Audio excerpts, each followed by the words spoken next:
Again and again and again. It is just the same old that for actual we'll have to make some more of.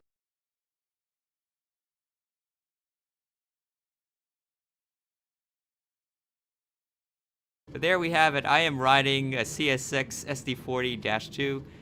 Really basic 1-to-1 scale version of this. Look at that. It is actually turning the corner. Yeah, the thing about this mod, it's like sometimes it just like goes wacky crazy. Alright, that is fail. Oh, whoa, holy. Are you kidding me? Let's go. Alright. Oh, yeah. Alright, so it is multi-track drifting. Look at that. I didn't even expect this to happen. Hey, what's up guys? This is Crafty Fox and welcome to another Minecraft train video. So today I'm going to be testing out the Create mod. This is basically a mod where you can actually make functioning moving trains in Minecraft, or at least that's why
Hello everyone and welcome. And the next stake onto there. There you go. So they're now joined up. And I'm going to get out the next open wagon. So I'm going to put this right here. There you go. Good. And I'm going to attach this there and there. Let's have a quick look. Come on. Work. It's not working. There you go. It's now attached. Whoa. That looks so cool. That's amazing.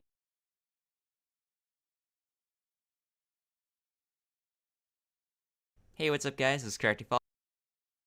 I'm just gonna start from the other side. So go right over here, extend that line.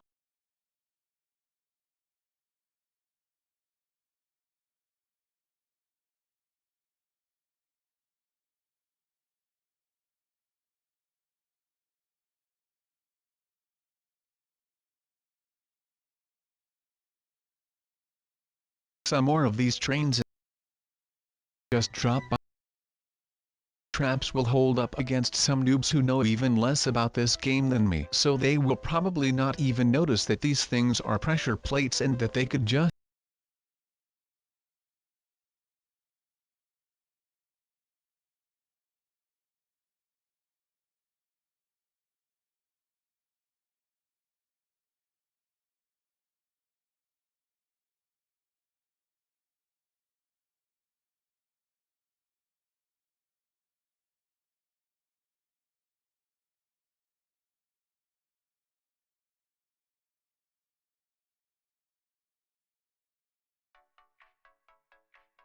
drop down menu next to display adapters, and it will tell you what graphics card you've got.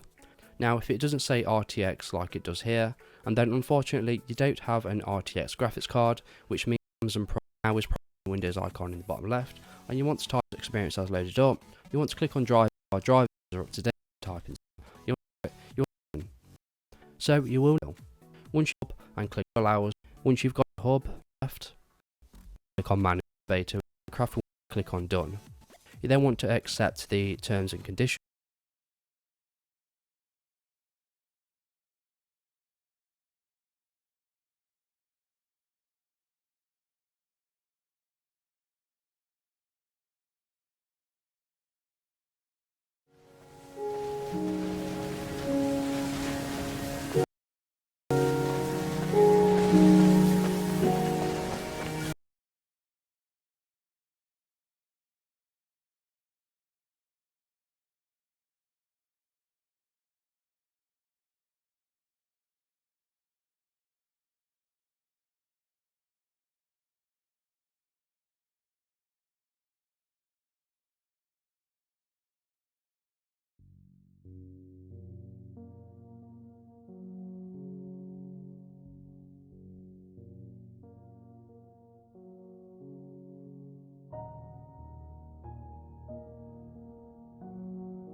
I'm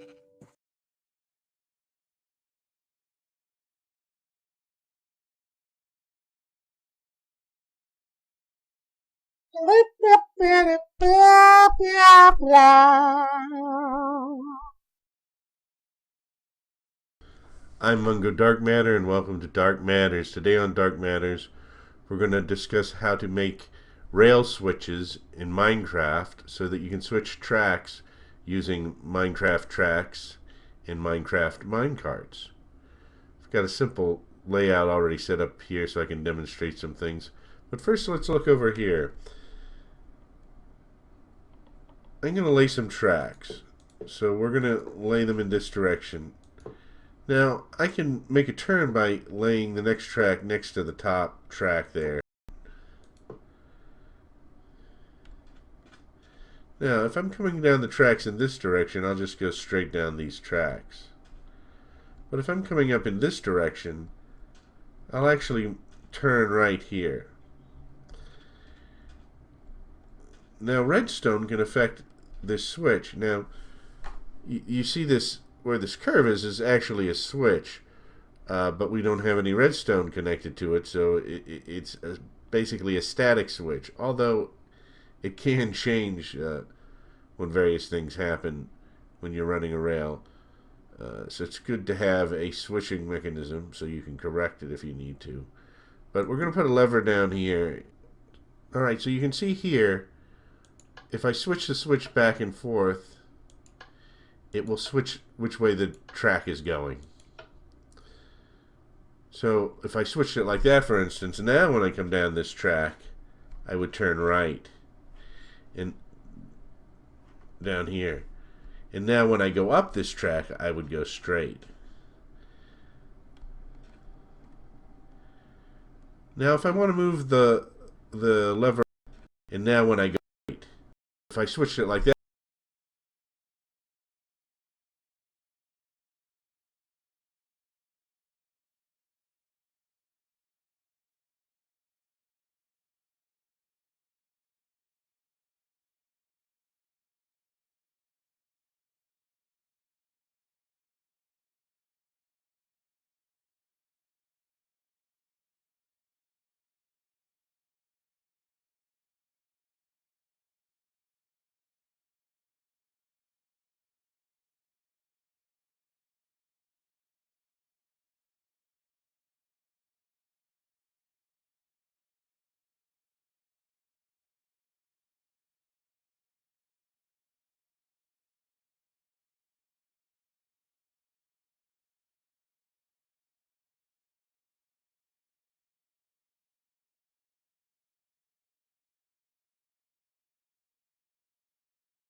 the track is going. So if I switched it like that, for instance, now when I come down this track, I would turn right and down here. And now when I go up this track, I would go straight. Now if I want to move the lever a little ways away from the track, I can put redstone down, and if I click it, the redstone will relay it. And I can move it a little farther if I wanted to.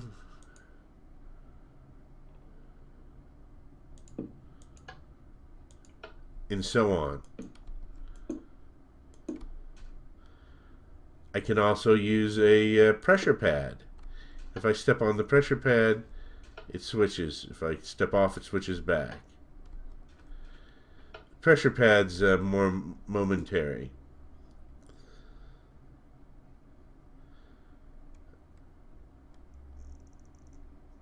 Now, I can also use what's known as a sensor track. And if I put the sensor track right next to it, it will switch it. Also, I could put the sensor track farther down and use redstone to switch it. But if I put a minecart on this pad, you see how it switched? I'll take it off, switches back, switches. So those are the ways you can create a switch in Minecraft, in the type of things you can use to do it. You could also use a button if you wanted a momentary contact as well. And I think the way we would do that is, let's go back in here. And let's go back here and get ourselves a little button.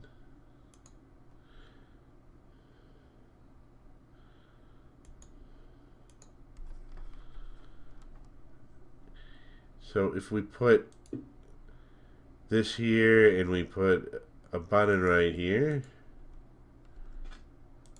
oops, button right here perhaps,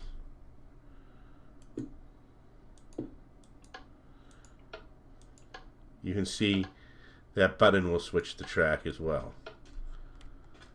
So you can use all of those devices. You can use redstone to move those devices farther away from the track depending on how you want to trigger it.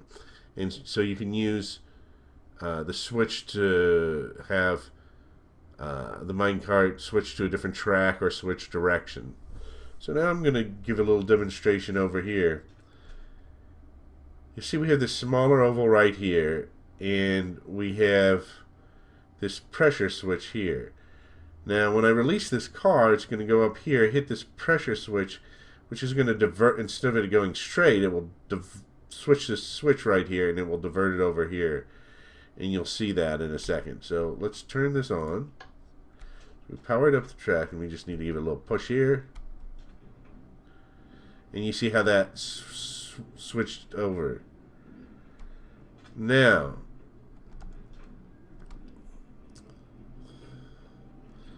I'm going to put a switch right here, and I'm going to switch that, and now it's going to go back up that way, and see the sensor track automatically switched it back over. And now it's going down an oval, and you see each time it hits the sensor track, it switches it over. So we're going to switch it back here, and it goes back around. Switch it again, it's going to come back.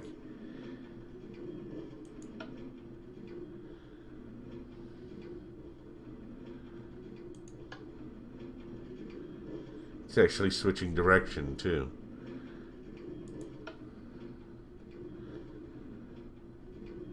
So it's switching track and switching direction.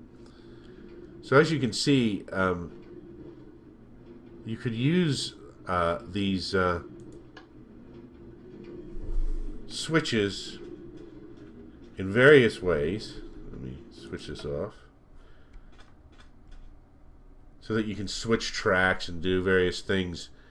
And because you can use a sensor switch, you can switch the track depending on another car coming by or the same car coming by, and you can switch it around.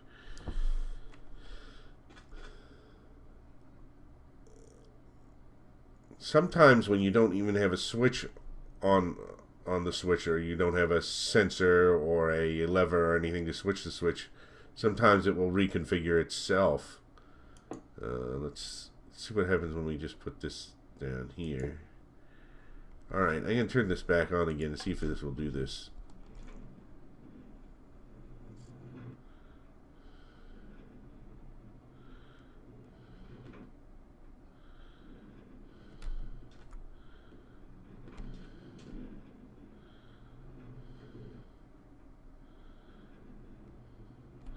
That seems to be behaving.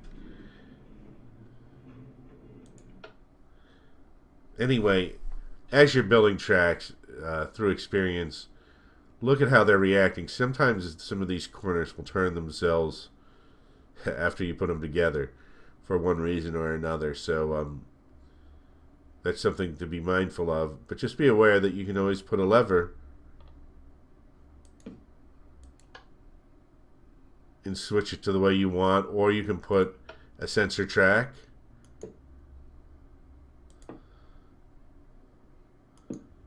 or you can even put a pressure plate down.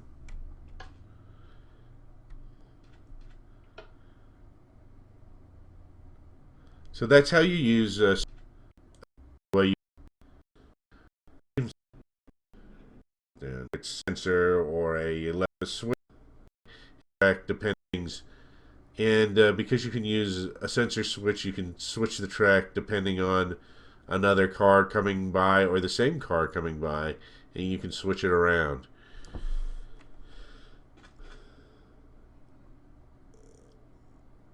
Sometimes when you don't even have a switch on the switcher, you don't have a sensor or a lever or anything to switch the switch, sometimes it will reconfigure itself. Let's see what happens when we just put this down here. Alright, I'm going to turn this back on again and see if this will do this.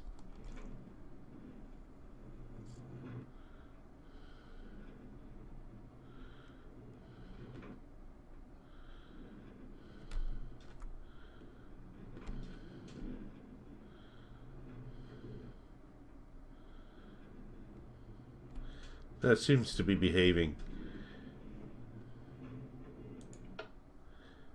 Anyway, as you're building tracks through experience, look at how they're reacting. Sometimes some of these corners will turn themselves after you put them together for one reason or another. So that's something to be mindful of. But just be aware that you can always put a lever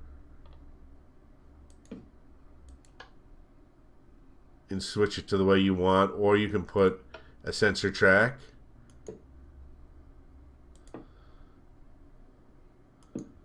or you can even put a pressure plate down.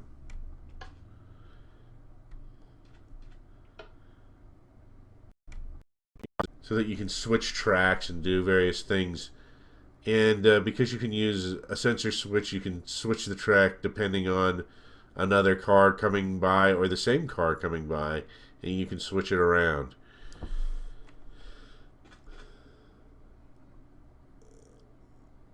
Sometimes when you don't even have a switch on the switcher, you don't have a sensor or a lever or anything to switch the switch, sometimes it will reconfigure itself. Let's see what happens when we just put this down here. Alright, I'm going to turn this back on again and see if this will do this.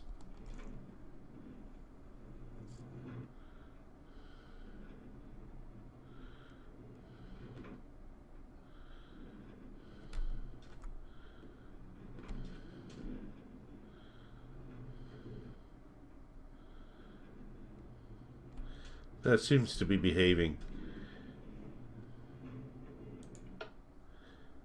Anyway, as you're building tracks through experience, look at how they're reacting. Sometimes some of these corners will turn themselves after you put them together for one reason or another. So that's something to be mindful of. But just be aware that you can always put a lever and switch it to the way you want, or you can put a sensor track,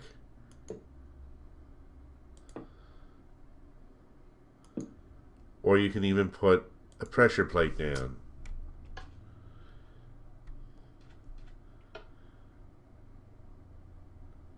So that's how you use switches in Minecraft, and that's how you make switches in Minecraft for Rails. I'm Mungo Dark Matter, and this has been Dark Matters, and whatever you do, enjoy playing Minecraft.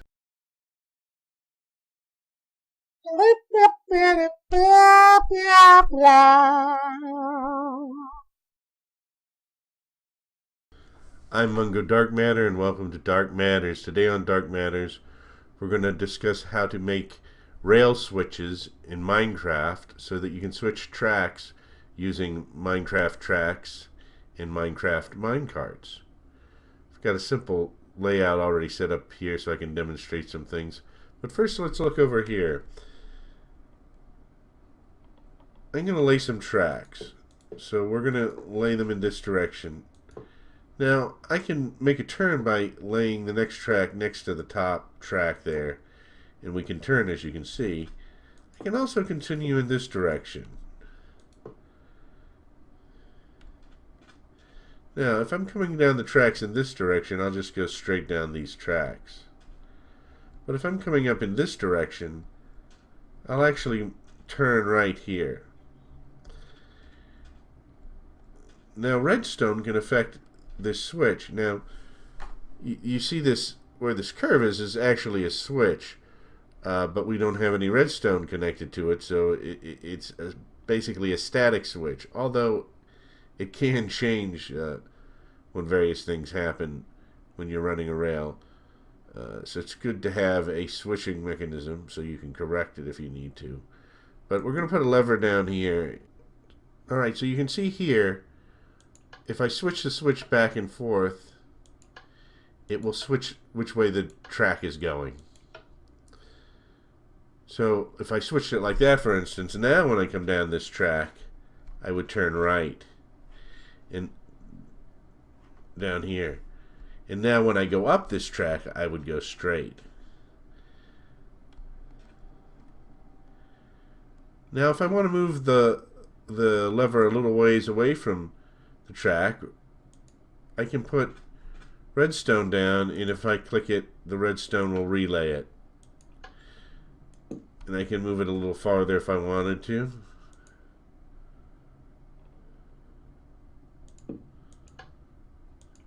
And so on. I can also use a pressure pad. If I step on the pressure pad, it switches. If I step off, it switches back. Pressure pad's more momentary.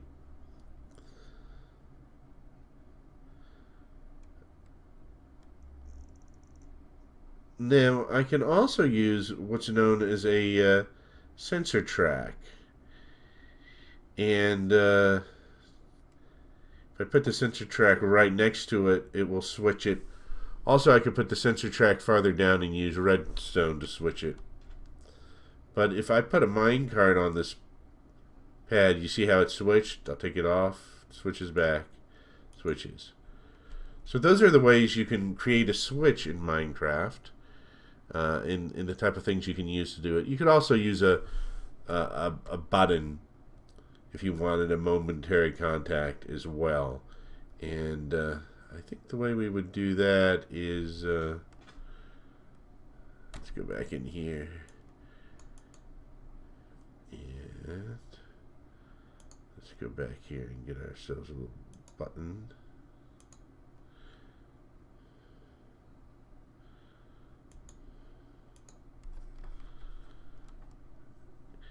So if we put this here and we put a button right here, oops, button right here perhaps,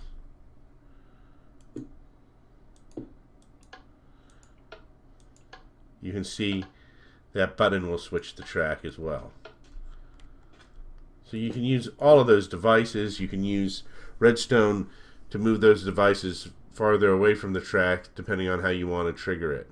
And so you can use the switch to have the minecart switch to a different track or switch direction. So now I'm going to give a little demonstration over here. You see we have this smaller oval right here, and we have this pressure switch here. Now when I release this car, it's going to go up here, hit this pressure switch, which is going to divert, instead of it going straight, it will switch this switch right here, and it will divert it over here. And you'll see that in a second. So let's turn this on. We powered up the track, and we just need to give it a little push here. And you see how that switched over. Now,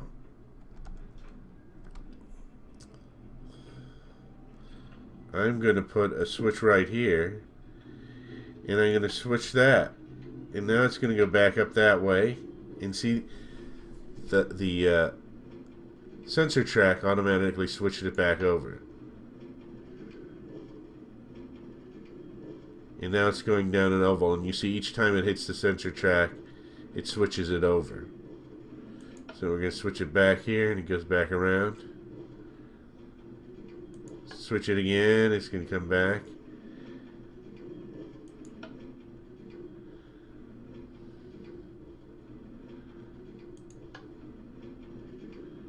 It's actually switching direction too.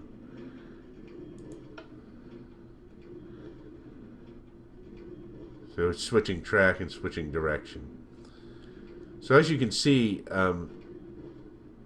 you could use these switches in various ways. Let me switch this off.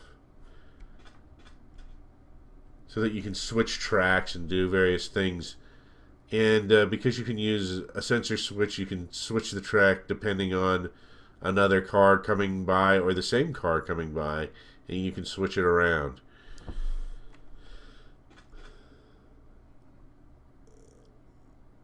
Sometimes when you don't even have a switch on the switcher, you don't have a sensor or a lever or anything to switch the switch, sometimes it will reconfigure itself. Let's see what happens when we just put this down here. Alright, I'm going to turn this back on again to see if this will do this.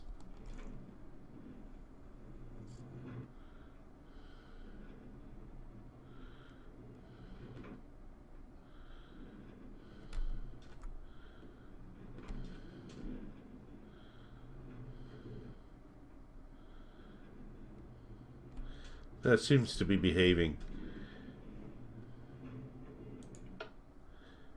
Anyway, as you're building tracks through experience, look at how they're reacting. Sometimes some of these corners will turn themselves after you put them together for one reason or another. So that's something to be mindful of. But just be aware that you can always put a lever and switch it to the way you want, or you can put a sensor track,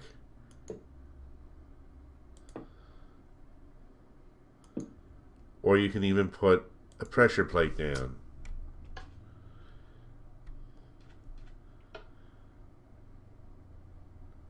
So that's how you use switches in Minecraft, and that's how you make switches in Minecraft for Rails.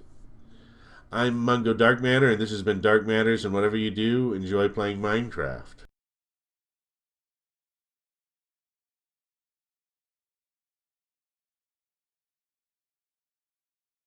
Hello everyone, my name is Pixelriffs and welcome back to the Minecraft Survival Guide. I hope you guys are having a good day. Today's episode is going to be a bit of a break from the norm. A lot of the time I like to demonstrate things in this series with a practical example. For example, I could talk theoretically about villagers and villager breeding, or I could make a villager breeder like the one up there on the hill.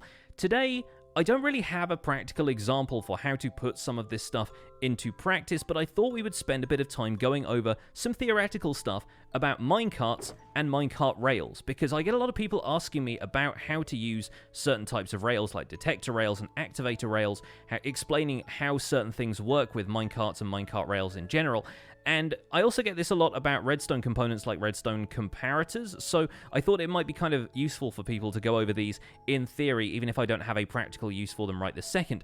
This is also going to be a week that is themed around mines and minecarts, and I plan on doing some projects with minecarts later in the week, but today I felt like we should probably go over the basics and have a video where all of the information is contained in one place. So even though we have used minecarts and minecart rails and all different types of minecarts extensively throughout the rest of this series, this could be an episode you could come to if you want a bit of a refresher, if you want to know exactly how these things operate and work from a theoretical point of view. So we are going to spend a little bit of time crafting up some of the ingredients that we'll need for today. We'll need minecarts, rails of all kinds, and the different types of minecarts and that kind of thing. And then we're going to get into a little bit of a test out here in this nice open testing area. We'll even go over some of the hidden mechanics that these components have, and then you'll be primed to use minecarts to the best of your ability, and we can carry on with the rest of the stuff we're going to do the rest of the week. So to start off with, we're going to take a look at the basics, how to craft minecarts and minecart rail. The humble minecart is crafted using 5 iron ingots, basically in an upside down helmet shape, like so, a U shape, but without the top corners there, and that's going to get us 1 minecart. You'll be probably making a lot of minecarts throughout your time in Minecraft if you plan on doing technical stuff with them, so you'll probably want to have a reliable source of iron. If not an iron farm, then at least a substantial mining operation that's got you a fair amount of iron ore. The rest of this comes from the iron farm though, because the iron farm is definitely worth it. We're also going to craft some rails using 6 iron ingots and a stick in the center there, which is going to get you 16 rail. Very, very useful crafting recipe, and of course, a pretty decent amount of rail. 4 of these will get you a full stack of minecart rail, and it's definitely worth having that. Of course, as you saw from this shulker box, I already have a fair few stacks of minecart rails, so we're not going to worry too much about that. You can also find minecart rails in abandoned mine shafts, and in the abandoned mine shaft minecart chests there, the loot chests that generate with those mine shafts. You will also find some of the other variants of rails, which are activator rails, detector rails, and powered rails. And we will discuss what each of those does as we continue. It can change when various things happen when you're running a rail. So it's good to have a switching mechanism so you can correct it if you need to. But we're going to put a lever down here. Alright, so you can see here, if I switch the switch back and forth, it will switch which way the track is going. So if I switched it like that, for instance, now when I come down this track, I would turn right. And down here. And now when I go up this track, I would go straight. Now if I want to move the lever a little ways away from the track, I can put redstone down, and if I click it, the redstone will relay it. And I can move it a little farther if I wanted to.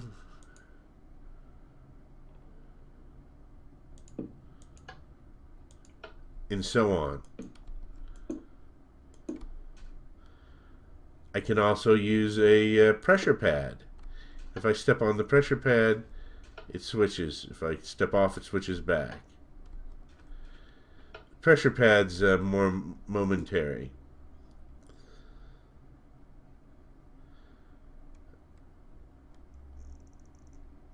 Now, I can also use what's known as a sensor track. And if I put the sensor track right next to it, it will switch it. Also, I could put the sensor track farther down and use redstone to switch it. But if I put a minecart on this pad, you see how it switched? I'll take it off, switches back, switches. So those are the ways you can create a switch in Minecraft, in the type of things you can use to do it. You could also use a button if you wanted a momentary contact as well. And I think the way we would do that is, let's go back in here. And let's go back here and get ourselves a little button.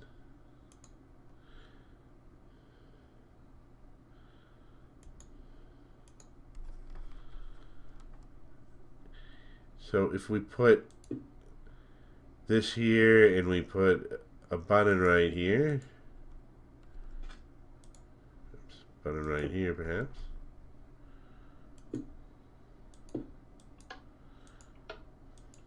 you can see that button will switch the track as well. So you can use all of those devices. You can use redstone to move those devices farther away from the track depending on how you want to trigger it. And so you can use the switch to have the minecart switch to a different track or switch direction. So now I'm going to give a little demonstration over here.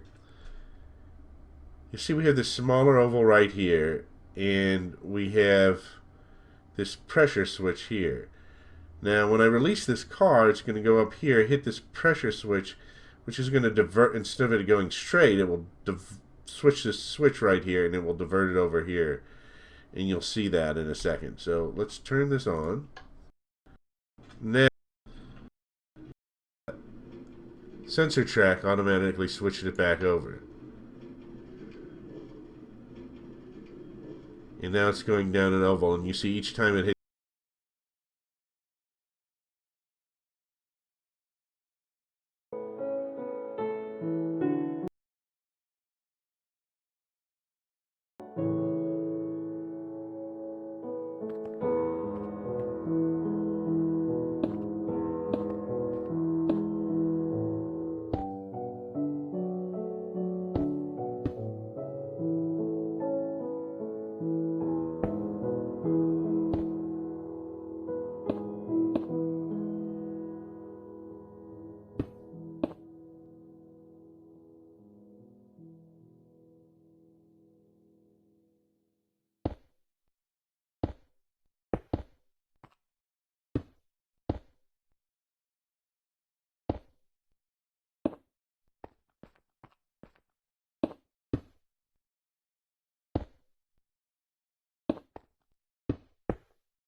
Well, hello, Minecrafters.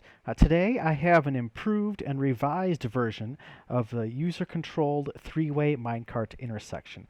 I know some people were having a little trouble with the previous one. It was very compact, and sometimes the circuitry was a little hard to figure out what exactly it was doing, and sometimes people were having trouble with the buttons becoming reversed due to the nature of rail switches, and that depends on the orientation. They're going to face different directions, and it was really kind of a pain to switch it if you got it wrong. But for those who haven't seen how this works, we'll just do a brief rundown of the operation. So when you come to the intersection, you're presented with two buttons going left and right, and that is the direction that they go. So click right, and we go right, as you might expect. For coming on the straightaways, you can take the left one to go left and the further one to go straight across. And of course, that works from the other direction as well. Well, I think you can get the basic gist of the operation here. So let's go ahead and take a look at the cutaway version with everything stripped away. So here you can see the build is pretty compact, and this even takes a few less resources than the other one too. Not that this really is that resource intensive to begin with. Okay.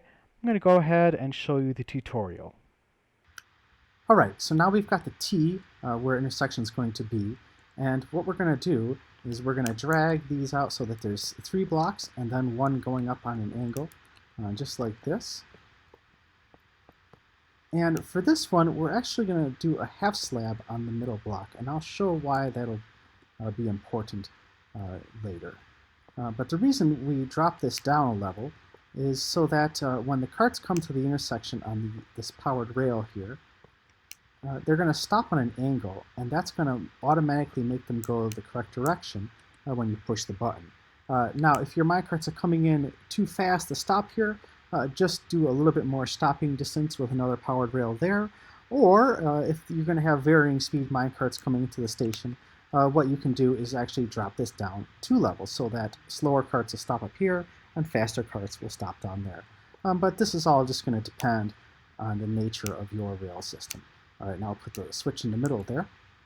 Next we'll put the buttons, so facing from the stem of the T here, we're going to do buttons on either side. So just put some blocks and then the buttons right on top of that. Now, coming around to the top side of the T here, we're going to make a little checkerboard pattern, but the easiest way to do this is just to do 3 blocks, then followed by 5 blocks, and then followed by another 3 blocks at the bottom here. And so then the easiest way to make the checkerboard is to just knock out those 4 there. So what we're going to do now is 3 torches, 1 on either side there, and then 1 in the middle coming out from one of these 2 blocks. And I'll show you how to decide which one it goes on, but it's easy to switch later. Now, a little bit of dust in the cubby hole there, and now coming back around to the other side, we're going to drop straight down from the 2 buttons, just like that, and then 1 block right in the middle here or there, and then drop down another 2, knock out the middle, and then out 1. So underneath the buttons, we're going to get a little dust on both sides. Then we're going to do a repeater in the cubby hole, another bit of dust, and then finally a torch. And now you can see why we have this half slab. This can be upside down stairs, half slab, some other transparent block, just so long as it doesn't transmit power, so that that torch does not power these rails.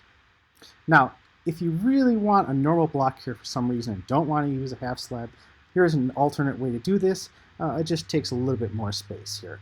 So remove the torch and remove that dust, and instead we're going to loop this around like this, and we're going to do 2 repeaters on either side here. And we'll do the same right here, and then we'll do dust here, and then put that torch removed and just put it right there, and that'll do the same thing. But I'm just going to put this back to the normal way of building this with the torch there and the dust there. So that's it. That's the build. Alright, so now we'll go ahead and test this, and this is where we're going to find out if this torch is on the correct side. So if we click our buttons, so this one where the curve naturally is, you click this one, that shouldn't change, so that the cart goes the correct direction, and this one should change. What can happen though is this can be reversed because the natural orientation of this intersection might be reversed, just depending on how your intersection is positioned. So for example, if this torch was on this side, we can go over here and see that this works opposite of what we're intending it to be. If we click this button, we want this to turn. And so if this is wrong, again, it's very simple to change. You just swap this torch to the other side, and voila, it's fixed. All right, thanks for watching. Be sure to like and subscribe, and good luck with your Minecraft creations.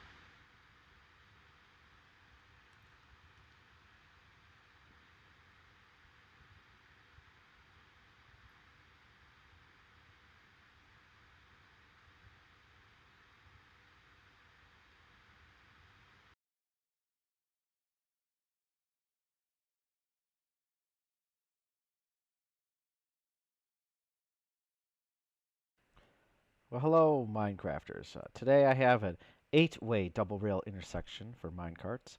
This is a build that was recommended to make by iCup Zombies, so shout out to him there. I'll just go over it real quick here. It looks similar to a lot of the other intersections that I've built on my channel, but in this case, your destination is controlled by the position of an item in an item frame, and you can see that we have up here the different destinations. Let's say we want to go towards the orange line. What we'll do is we'll just set the item to match that. And we'll click the button. And here we are in the orange line. Then similarly, these are all independent. So if I want to go to, say, the blue line or the yellow line over there, set that to match yellow. Click the button. And away you go. Alright, so let's see what this looks like once we strip away all the decoration here. And there we go. And as you can see, there is a lot going on down here. And how this works is essentially we're using signal strength to determine which one of these rail switches to flip. And that's stored in this yellow area. Then the green areas will then read to try to see if it matches the signal. And if it does, then it flips the appropriate switch up through there. Once the minecart then goes over the pressure, the detector rail there, then it resets it with the red there. This does look complicated, and give you fair warning, this is a pretty advanced build. It's tricky to get everything in the right direction, but it can be broken down pretty easily here since we've got a lot of repeating areas. This green section here is a duplicate of the green section here, and then we've sort of hemmed in this red line reset along with the lines to go to the rail switches, and that's actually just duplicated on each side. The only thing that differs a little bit is how the switches interact with these switches interact with the rails because of the different positioning. But other than that, it's just a duplicate on each side. It looks complicated just because everything is just shoved in here as compact as possible. Just to give you a little bit better idea of what we're looking at here, I've got another one over here. In this case, I've stripped away everything just so you can see the basic parts. So this is just essentially controlling one line here. This is essentially trying to examine the strength of the signal, filtering out those that are too weak and filtering out those that are too strong. And only if it has the exact signal that we're looking for, as designated here, gets through to flip the correct intersection. I've shown the red reset line here just to see where it is. And stripped away on this side, I've stripped away this one, and this is just the left side as opposed to the right side. This green part is actually identical. It's just shaped funny like this so that it can be fit together nice and compact. Okay, so here's going to be a tutorial. I'm not going to go over the full intersection, but we're going to do at least one full side here. So to start off, this intersection needs to be a 9 by 9 square. You can see I've built that and put some track down with the powered rail in the corners, or leading up to the corners there.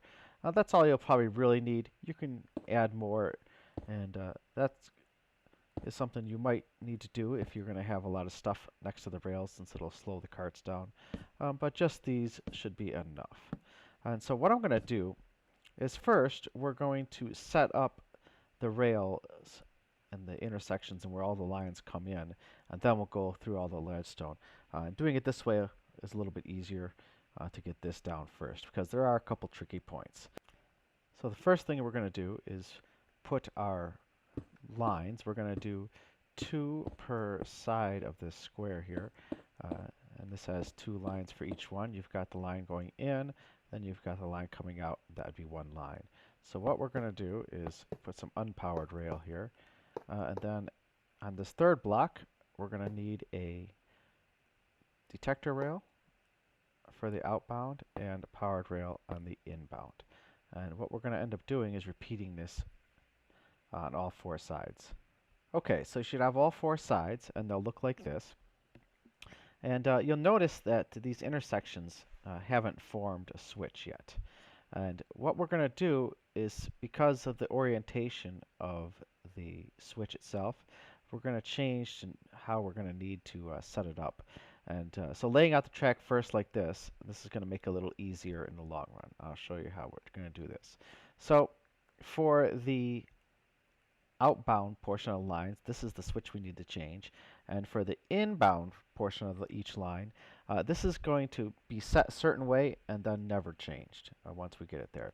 So what we're going to do for the switches then is we need to drop down 1 and do 1 on an angle like this. And on top of that, you're going to put a torch. Now, some of these intersections are going to end up with a little bit of dust there, and some of them are going to end up with a torch under there.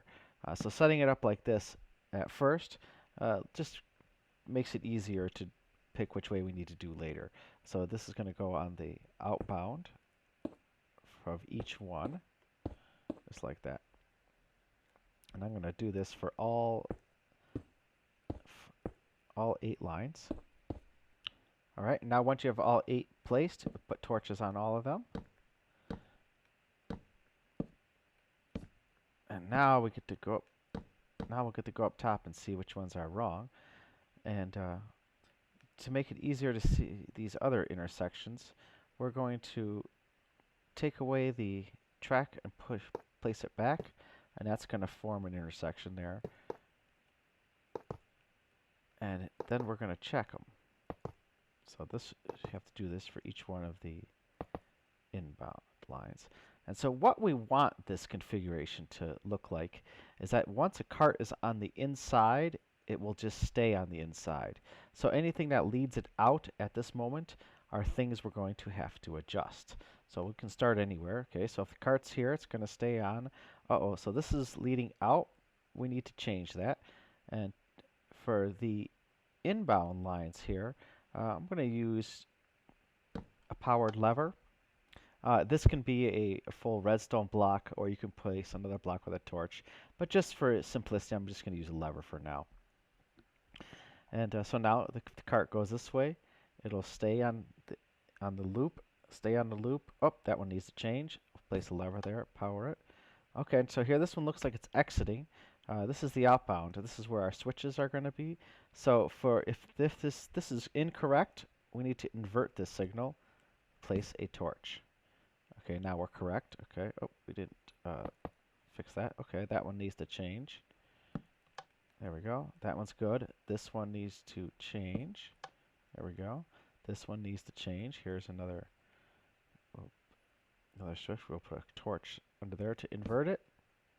Okay, that's good. That's good. That one is incorrect, so that needs to get inverted.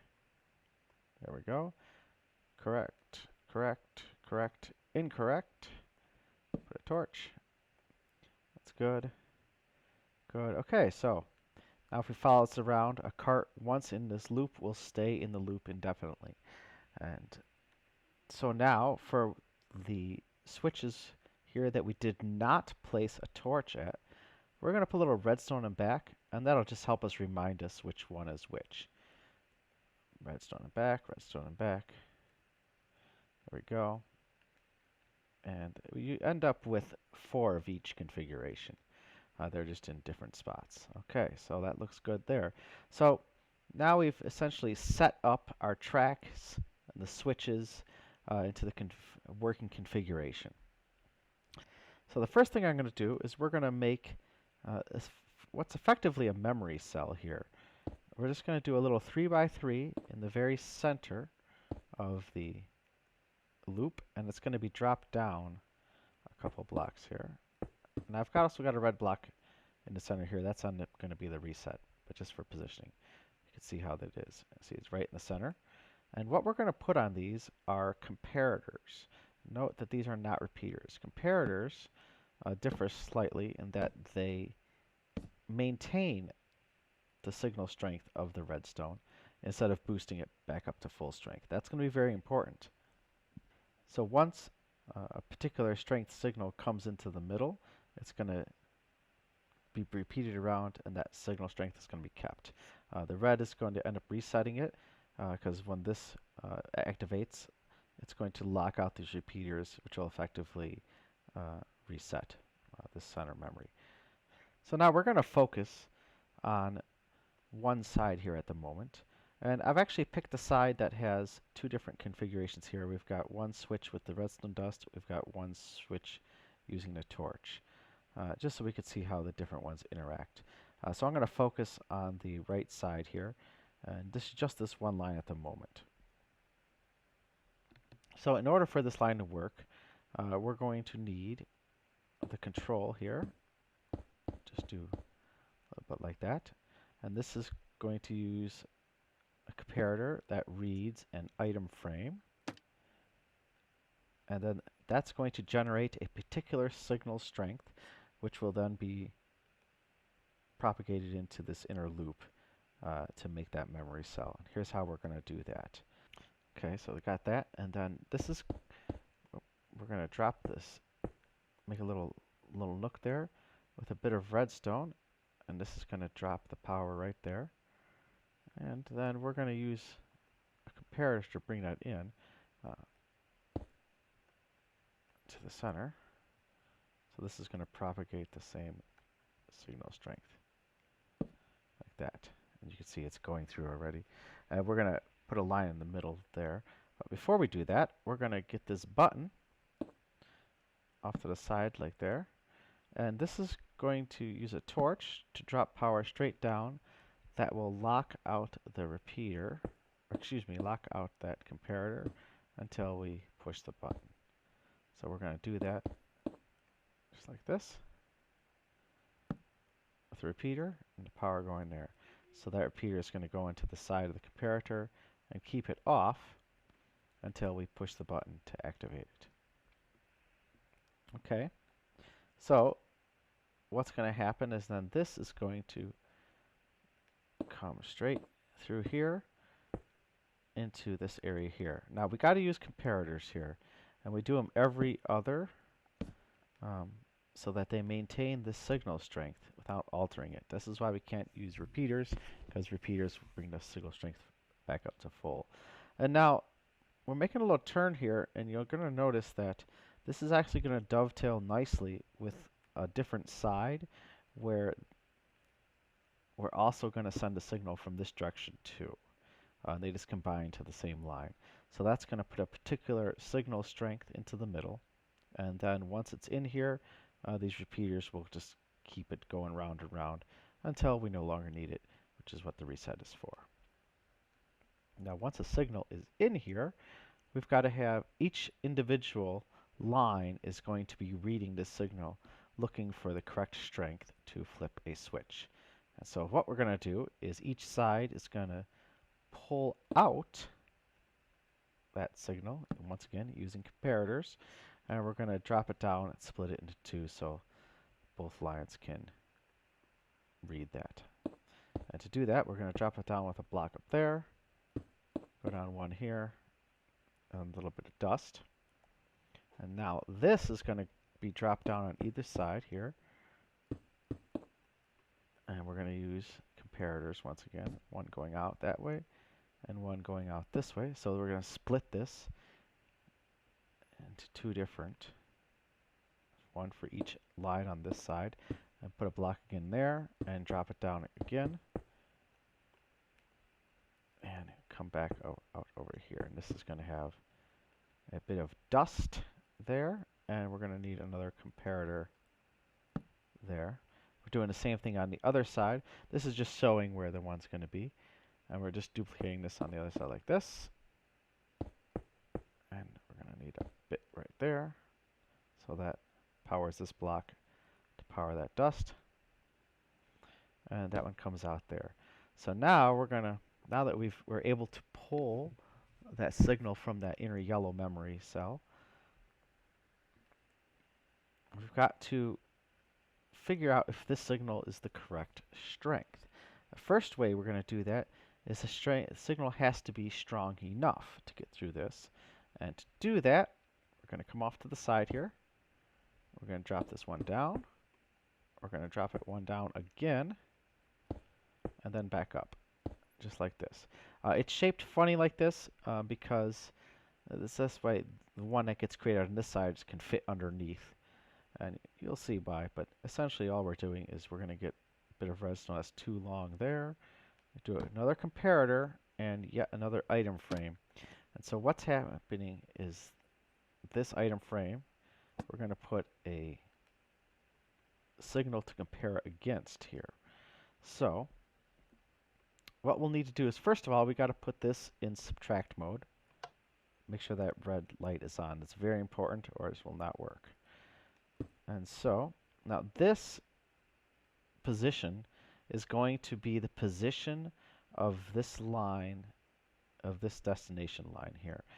So if we want to exit this, this is the position of the item that we're going to have to set when we hit the button. And so you're going to have 8 different destinations, so 8 different positions. Might as well just start right here with this one. Actually, I'm going to go this way just so we can demonstrate a little easier. We're going to start at position 2. And so this is going to create a particular signal strength. And this is actually dropping the signal that is created by 1, so that when the signal that comes through here is, this is going to subtract it. This signal is going to be subtracted from that, which, if it's correct, will leave a signal of 1 coming through. And if it's more than 1, it'll come through as well, but it has to at least get to that point. So now we've got to compare if this signal is too strong, since we've weeded out the ones that are too weak, because they got subtracted out. And to do that, well, here, let's place some stuff down here. Okay, we've done a 2 by 3. And we've got comparators. Once again, we still need to preserve the signal strength. One going into the block, one coming out of the block. And now we're going to move this over 1 here. So now what's going to happen is, if the signal is 1, it's just going to power this and go through the line. If it's more than 1, it's going to come out to here, go into this repeater, which will then lock out this line. So this is effectively filtering out signals that are too strong. And so we've got them filtered out if they're too weak, we've got them filtered out if they're too strong. So only the exact signal strength that we want, designated by this position here, is going to be able to get through. We're going to send that into a repeater. And now we can send that final signal up to the switch using a little bit of redstone. And now, because this one's got the torch, we just send it right into there. So that's essentially the mechanism for activating this particular switch here. So all that's left now is to set up the reset, which is activated from this detector rail. To do that, we're just going to drop down right below it. I'm going to come out one like this, and we're just going to make a little V.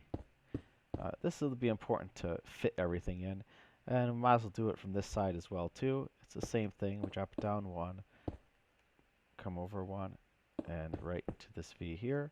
And then we're going to drag this line right through. Make it up to this green here. We'll put some redstone now.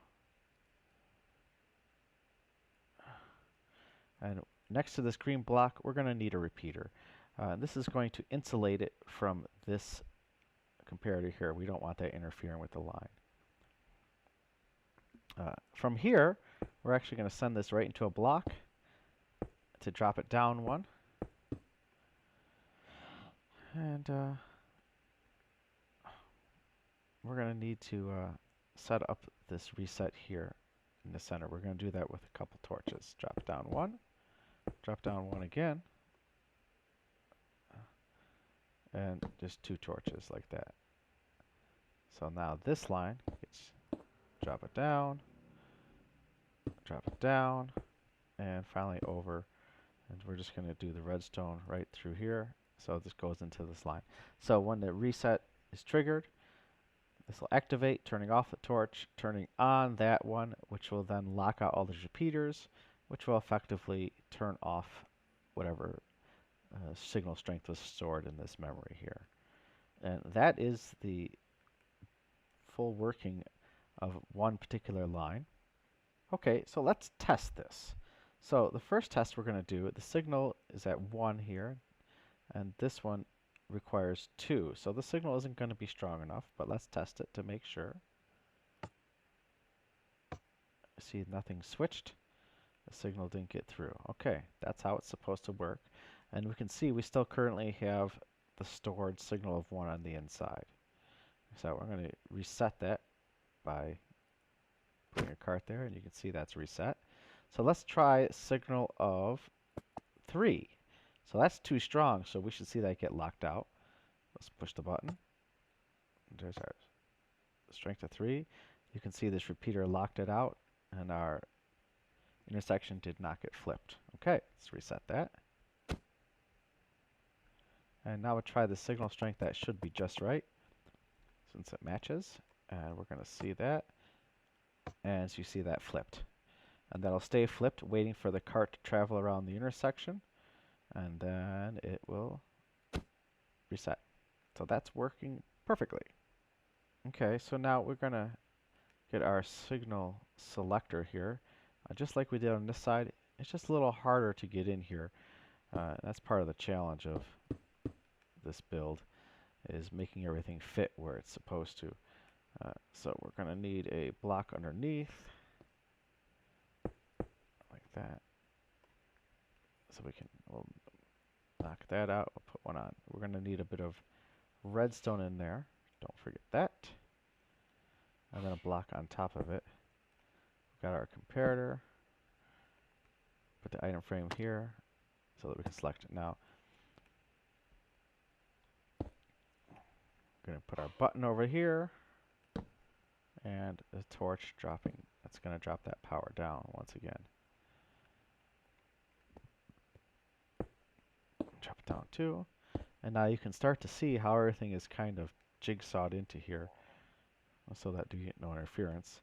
We're going to need to power this right into a block, and then into another repeater. And now here's one little aspect of this. So some of these are going to have the dust. So when you put the line here, you see we get some interference. When that happens, all you got to do is put a block on top of it just to keep those signals from interacting. Okay, so once again, we're going to drag this signal that comes through here. Let's try to get in here. There we go. We're going to need a comparator coming out right there from our selector. That repeater locks out the signal until we're ready to push the button. And then this goes straight into the memory cell there. Once again, we're going to do repeaters, or excuse me, comparators every other to maintain that signal strength. And this is where this design dovetailed into this other one, since we would have the selector from this line flowing in from this direction here.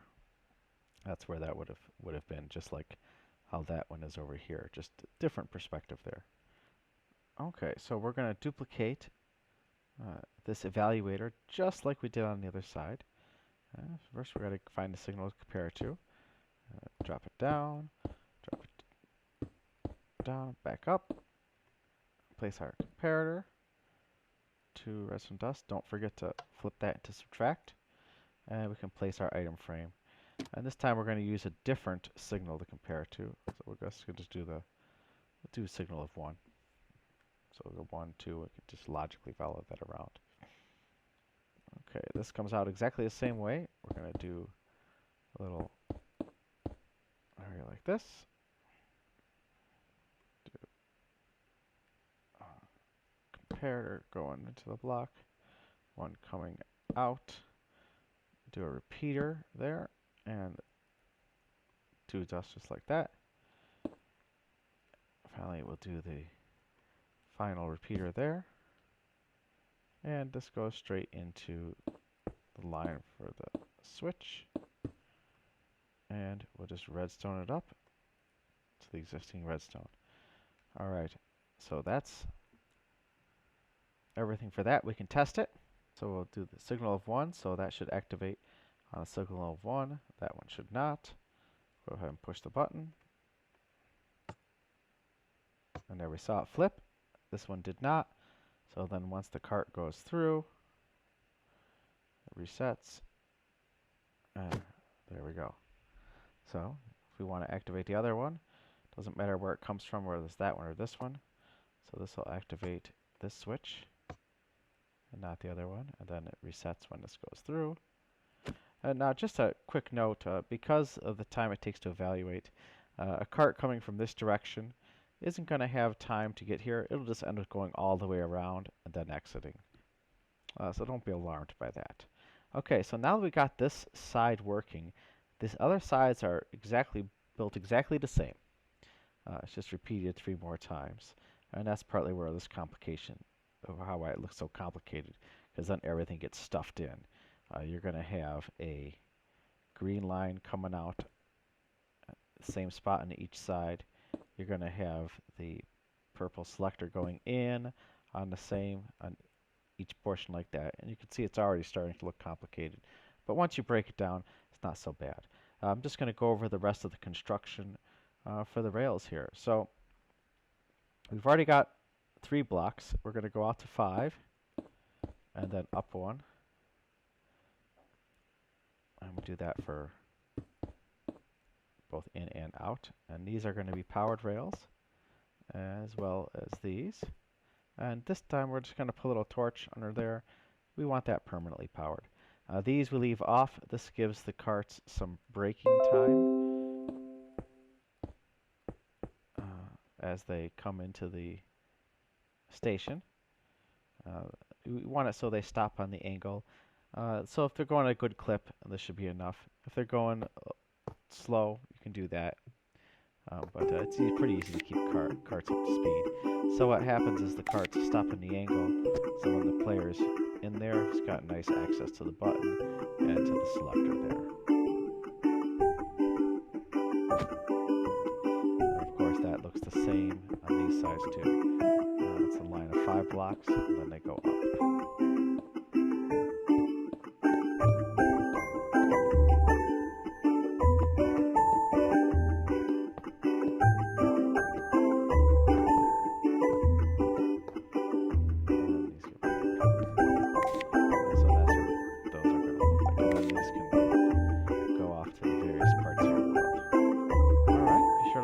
Subscribe, and as the video closes, I'm just going to demonstrate some of the operation.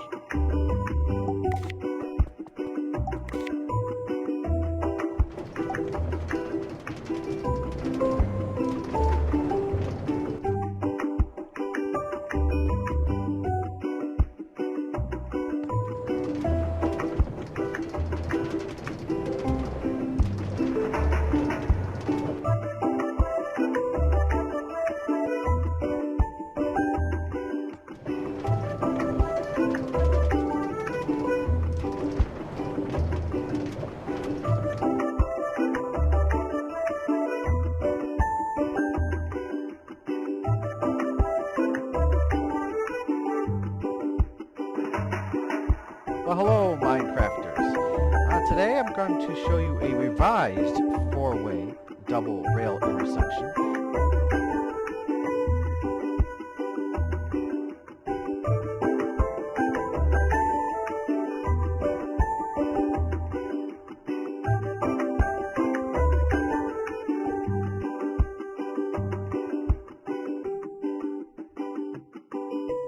This is an older design I originally had.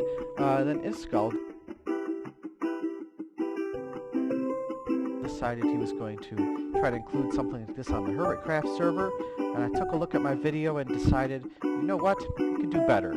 So this is going to be a more robust design. It's a little easier to build, and I'll go ahead and show you the operation for those of you who haven't seen this before. But essentially, the player comes up to the intersection, and they're presented with 3 different buttons to indicate the direction they like to travel on the rail network. So left goes to the leftmost green line over there. This right button over here goes to right where the blue is, and the further off straighter one here goes straight across to the orange. So I'll just show this in action here. So if we push right, we're taken to the right there, and if we push straight, we'll go straight across, and if we push the left button, we'll go to the leftmost interchange. So that's pretty simple for the player to use and see. And as far as the build, we'll just peek under here. Looks a little complicated. This is actually pretty straightforward. And the nice thing about it is it only takes up the room underneath, leaving you lots of areas to decorate and do what you want up top, so it looks real nice. So what makes this design better, in my opinion, is that the old design relied on a fairly precise timing in order for the minecart to take the leftmost direction. Now this one is more robust and gives you a lot more leeway in that regard, and is a lot simpler to build as well, if it does take a little bit more vertical space, but you still have a lot of room here to decorate. And this is also going to be useful timing-wise if you're on a server where you can't always guarantee that objects are going to travel at the same speed. So this is probably going to be a little bit more suited for every application. So calling this version 2.0. Okay, a couple things about this style of intersection real quick here, is you'll notice that it's actually dropped down one level from where the tracks would be. The reason for this is we want the minecart, when it comes in, to stop on this angle, so that when the player pushes the button, the minecart will automatically start to move. So some care does need to be taken that the speed of the minecart is such that it stops here. This can be accomplished a couple different ways. In this case, if we're coming in rather fast, we'll have this first powered rail as an extra little brake to slow it down. If your minecarts are going to come in slow, you probably want to replace that with just regular track. If you can't really tell or guarantee that minecarts are going to come in at a specific speed, what I'd recommend is dropping this actually 2 levels down so you have 2 angles. And the slower minecarts will stop a little higher and the faster ones will stop a little lower. But keeping minecart speed up isn't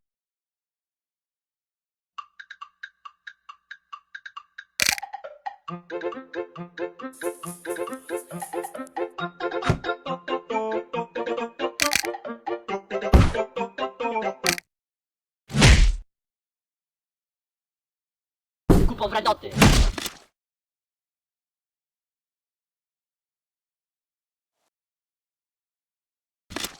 Powroty.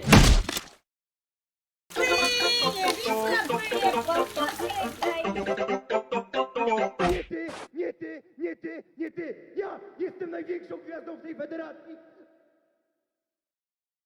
Słyszycie mnie na śmiecie? Możecie szczekać!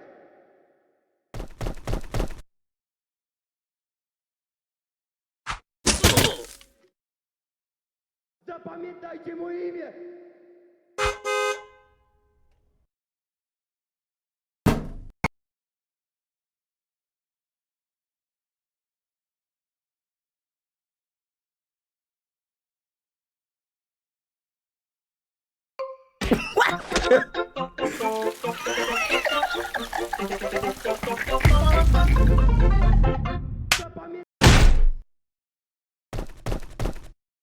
Możecie szczekać!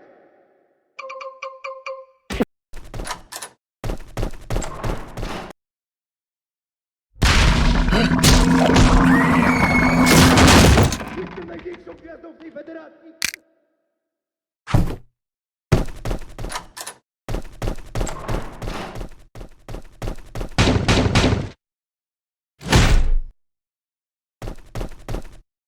Możecie szczekać!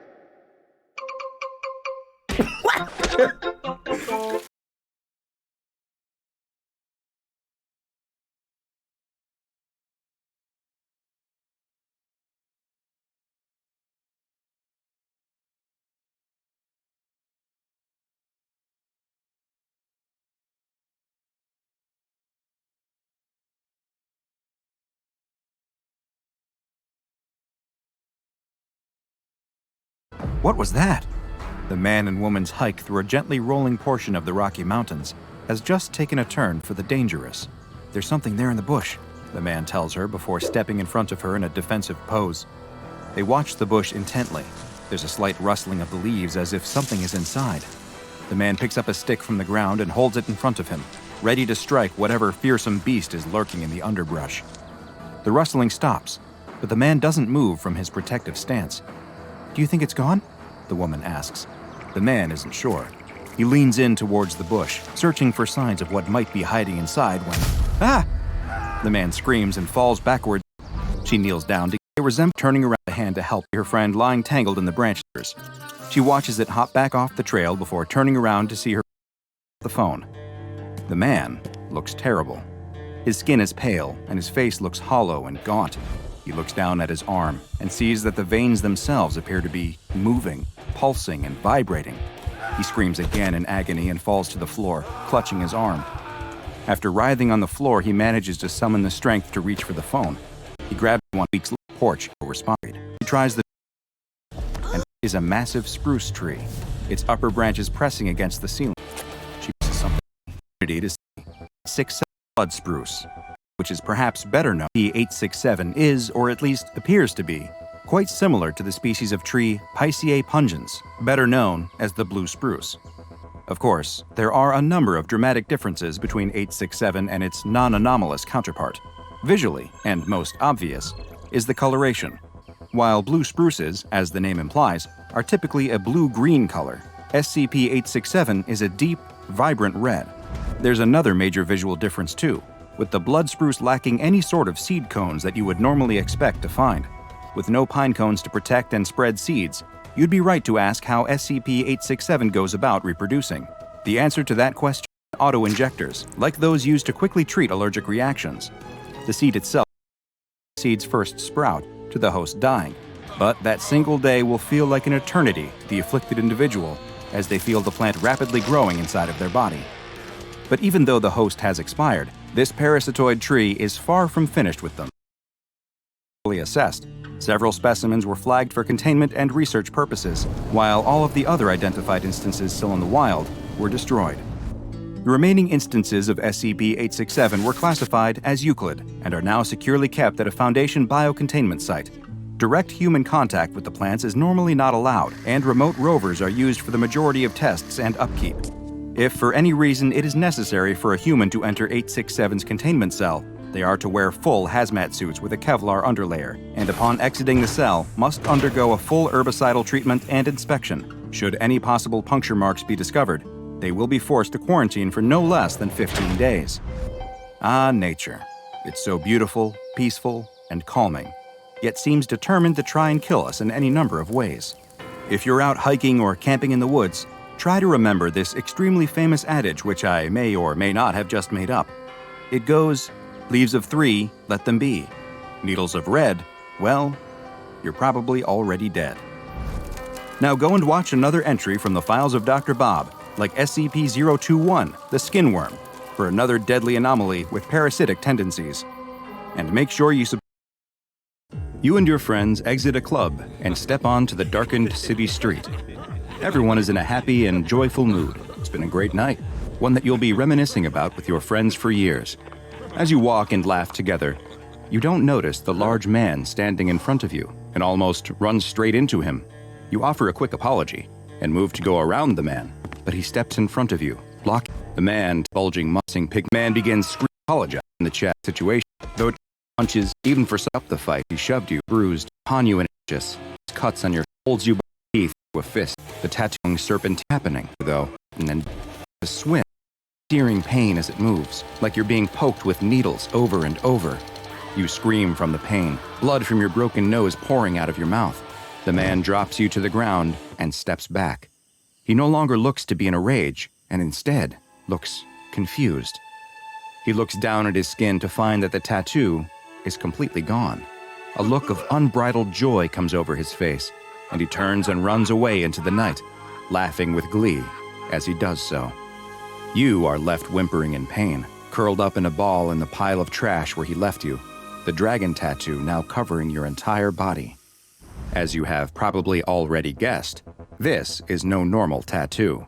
No, this is an anomalous creature that is known to the SCP Foundation as SCP-021, but it also has another name: the skin worm. SCP-021 is an obligate parasite that uses the human body as a host. Its visual appearance is in the form of a large, elaborate tattoo of an Oriental-style dragon, which covers roughly 1 square meter of its host's skin. What makes this tattoo truly unique is that it is fully animated and moves on the host's body just as a real animal would, though in 2D like a cartoon playing out in real time on their skin. The movement of the tattoo causes horrendous pain for the host, and has been described as feeling like thousands of tiny needles are stabbing at them all at once, as if a fresh image is being constantly tattooed on their skin, while at the same time, a tattoo removal process is happening.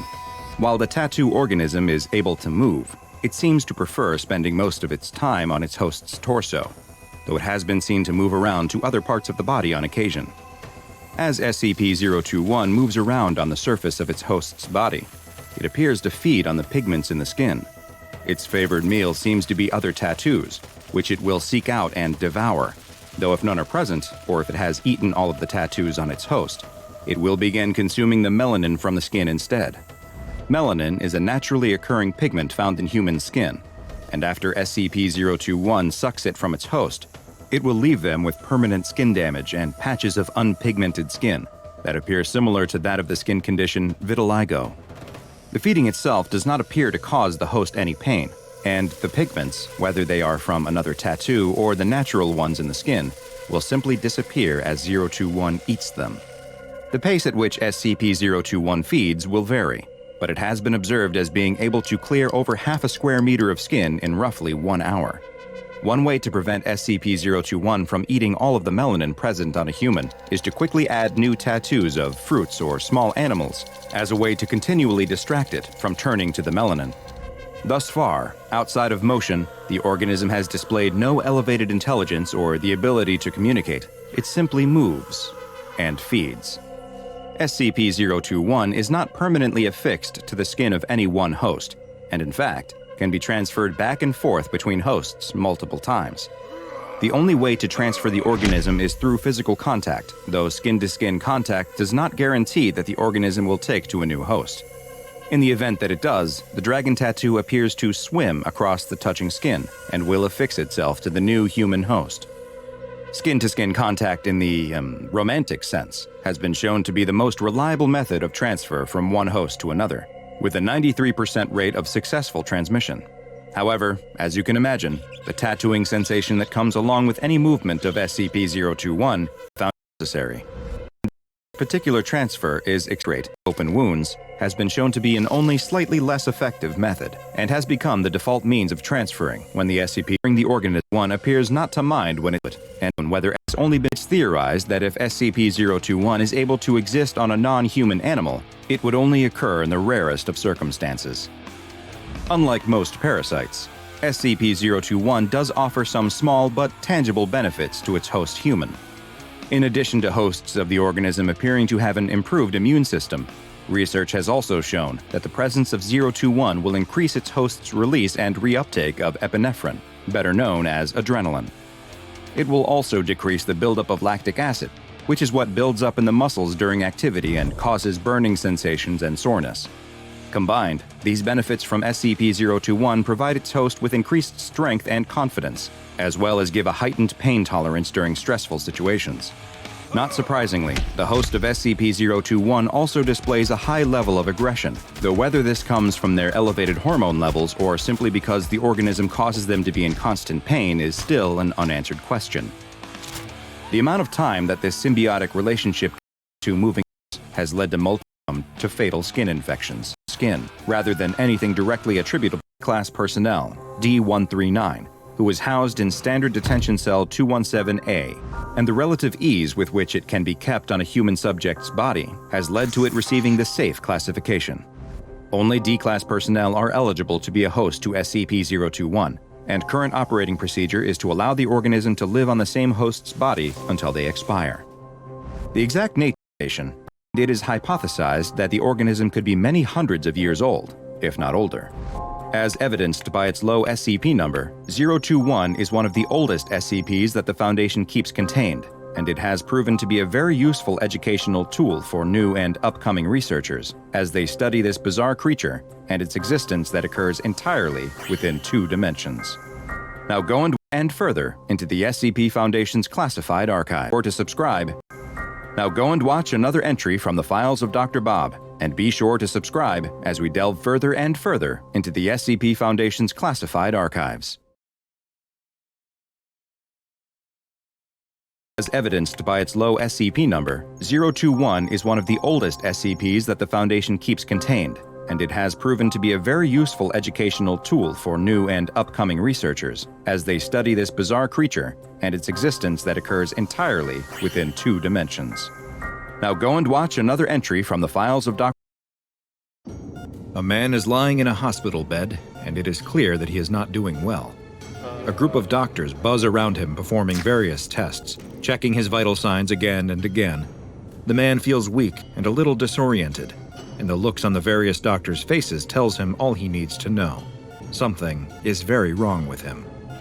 Finally, there is a break in the commotion, and the doctors stop prodding at him and peering into his eyes with a bright, blinding light. All of the doctors and nurses leave the room except for one. The doctor steps towards the man and tells him that he has some bad news.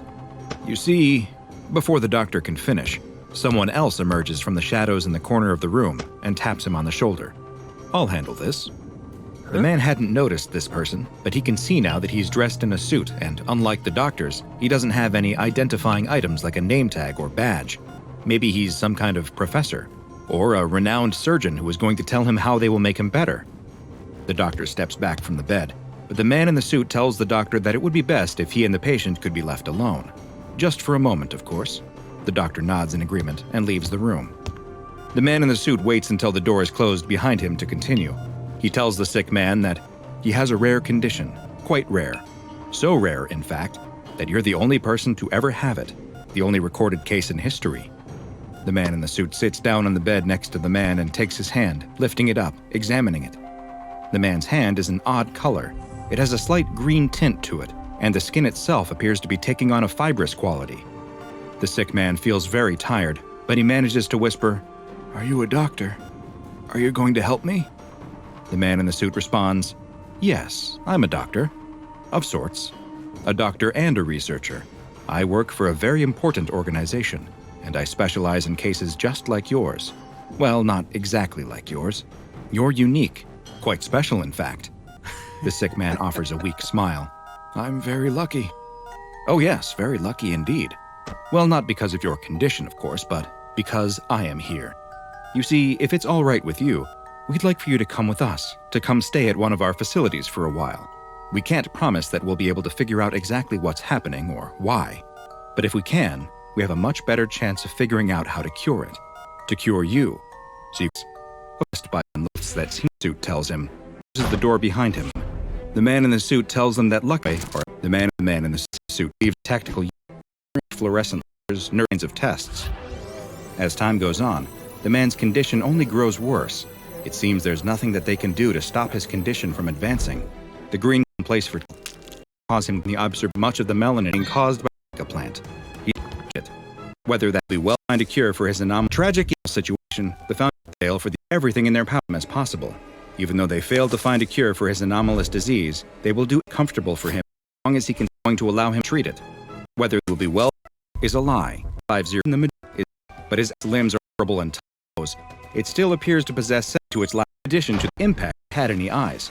Those red, more debilitated out, but are known as limbs. Even strange other interviewees had been reshaped to him as a close conversation. I'll have found that they are able to reverse the effect that causes the subject to see SCP-1500 as a human being. And everyone, it is still unknown what kind of long-term effects the ethics purpose from Zachary can cause his head or describe the creature, but to have they will not the heady effect is the addition to the stuff, equivalent to an sense organ is but is a man suffering a greenish-gray, smooth-skinned humanoid with no facial features at all. Its limbs are long and multi-jointed, and its abdomen is highly distended. The skin is exceptionally durable and tough, or physical health it will turn out to be. Even more concerning, is that evidence has emerged that SCP-1500 may be able to affect more than just those in its immediate presence. Recently, a United States senator was giving a televised speech on a rather uninteresting topic. The speech started out normal enough, but then the senator began to relay an anecdote about a childhood of Zachary Callahan implanted into their memories.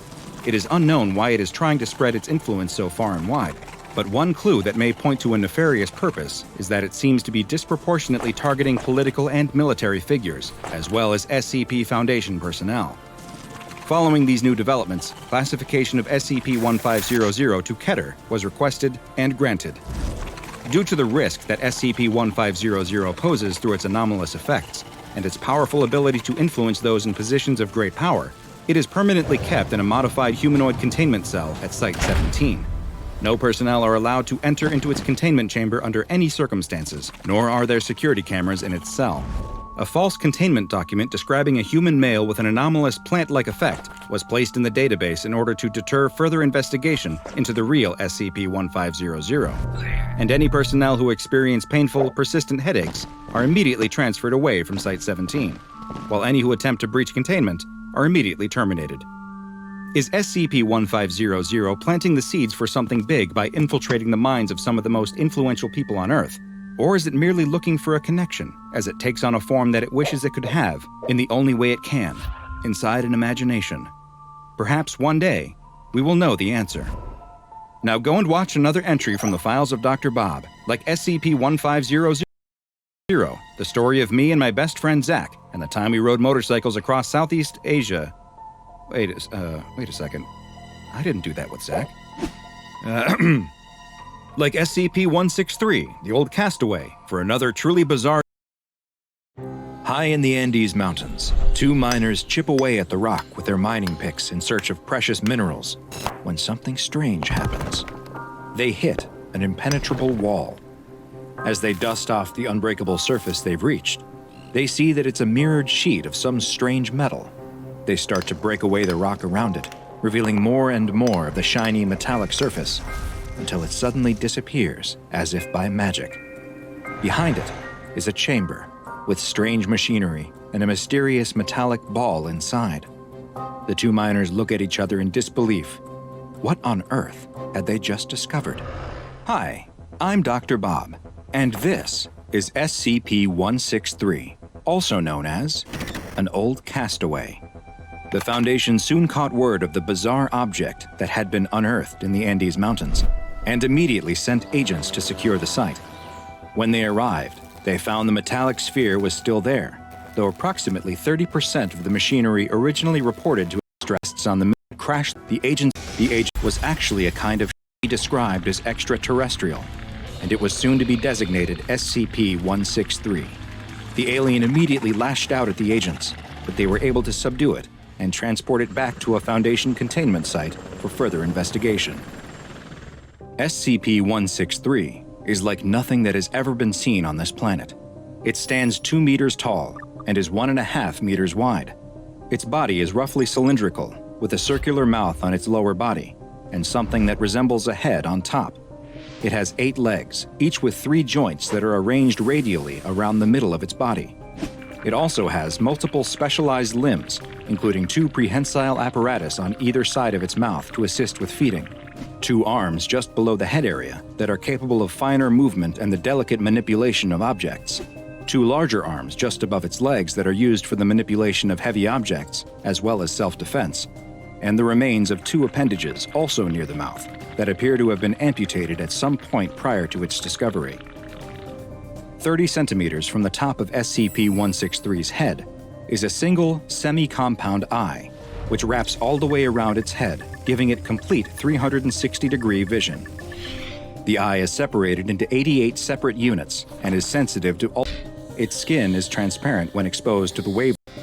The strength humans can see, but turns 063 under ultraviolet light. The strange of the creature's many creatures' system composed of tissue that DNA for instructions. 63 differences mean that SC types of progress to SCP-163 and vice versa. Tests have shown that while it's able to survive in our atmosphere unaided, it will begin to show signs of CP1 with it. Basic shield 163. Surprisingly, with seeming to match up with X3's 15 Hz, and exposed to remove 3. It has also been shown to display a positive response to something by rapidly beating its delicate lower on dining, work, and sleep, as well as a receiving room with an airlock and seating that's appropriate for both 163 and a human researcher. The air in the enclosure, one that produces personnel, are to wear IP-163 from cross-contamination. Surprisingly, to leave its enclosure, provided it don its own isolation suit first, and is escorted by a researcher at all times. A number of experiments have been performed in an attempt to communicate with SCP-163, as well as determine its level of intelligence. In one test, a number of cards with images printed on them that depicted various human expressions and emotions were shown to 163. It did not appear to recognize any of them, but it did hold the 18th image shown up over the presiding researcher's faceplate. In another, it was given a test to see whether it was capable of selflessness and would offer help if given the chance. A researcher brought 2 wooden blocks and a box into 163's enclosure. The researcher opened the box and placed 1 block inside before closing the box. The researcher then tried to place the other block inside the box. After watching for 10 seconds, SCP-163 assisted the researcher and opened the box, a result consistent with how human children behave when given the same test. But the most unexpected result of all came when a researcher brought a canvas, brushes, and a selection of ultraviolet-colored paints to 163's enclosure. 163 immediately began painting after being shown how, and soon produced a painting of an alien landscape with never-before-seen plants and animals. SCP-163 stared at the painting it had produced for 7 minutes before seeming to become angry, knocking the painting to the floor and retreating to a corner of its room. It furrowed the tissue on its head, indicating distress, and all attempts at communicating with it failed. That is, until the researcher tried to remove the painting supplies, at which point SCP-163 beat its heavy arms together to indicate its unhappiness. The next day, the researcher brought more painting supplies, and SCP-163 continues to paint imagery of what is presumably its home alien planet. It's truly amazing and lucky that SCP-163 was discovered. The Foundation is now monitoring all excavations of rock strata that are of similar age to the one 163 was discovered in. Perhaps one day another extraterrestrial will be discovered, offering 163 potentially a way home, or, at the very least, a friend.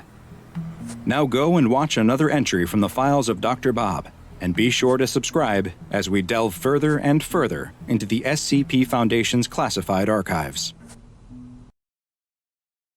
A scientist sits in his lab working on an experiment when the door suddenly opens and a tall, hard-nosed man enters.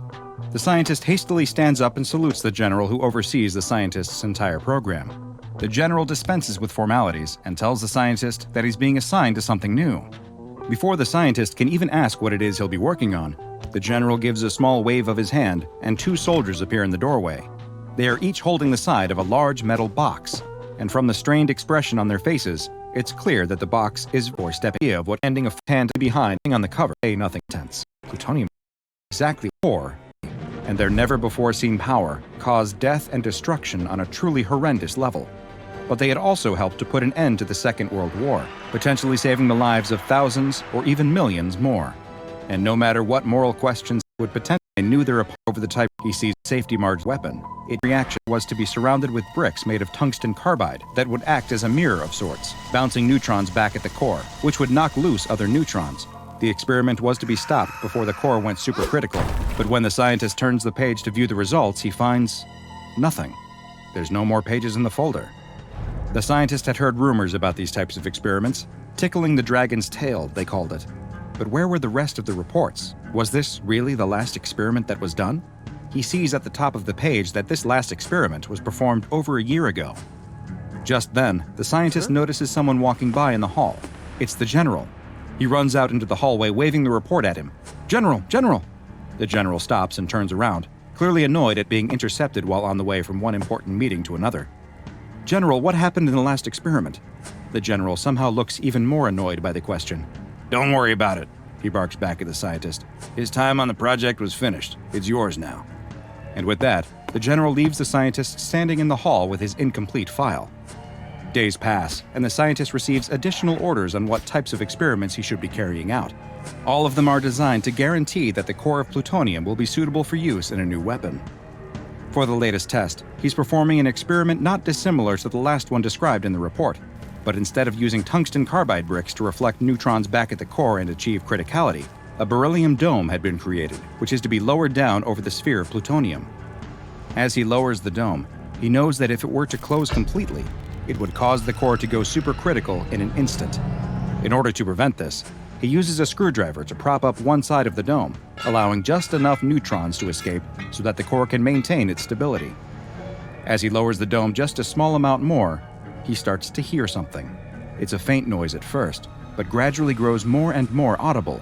Radioactivity produces no sound, so the scientist is confused, especially since it sounds like the noise is coming from inside the dome. But surely that's impossible. There were no processes happening within that should be creating any sort of noise. The scientist bends down and lifts up the edge of the dome ever so slightly more, just enough so that he can peek inside. As he does, the sound grows louder. He looks right into the core of plutonium-239 and sees something. There is movement on the sphere.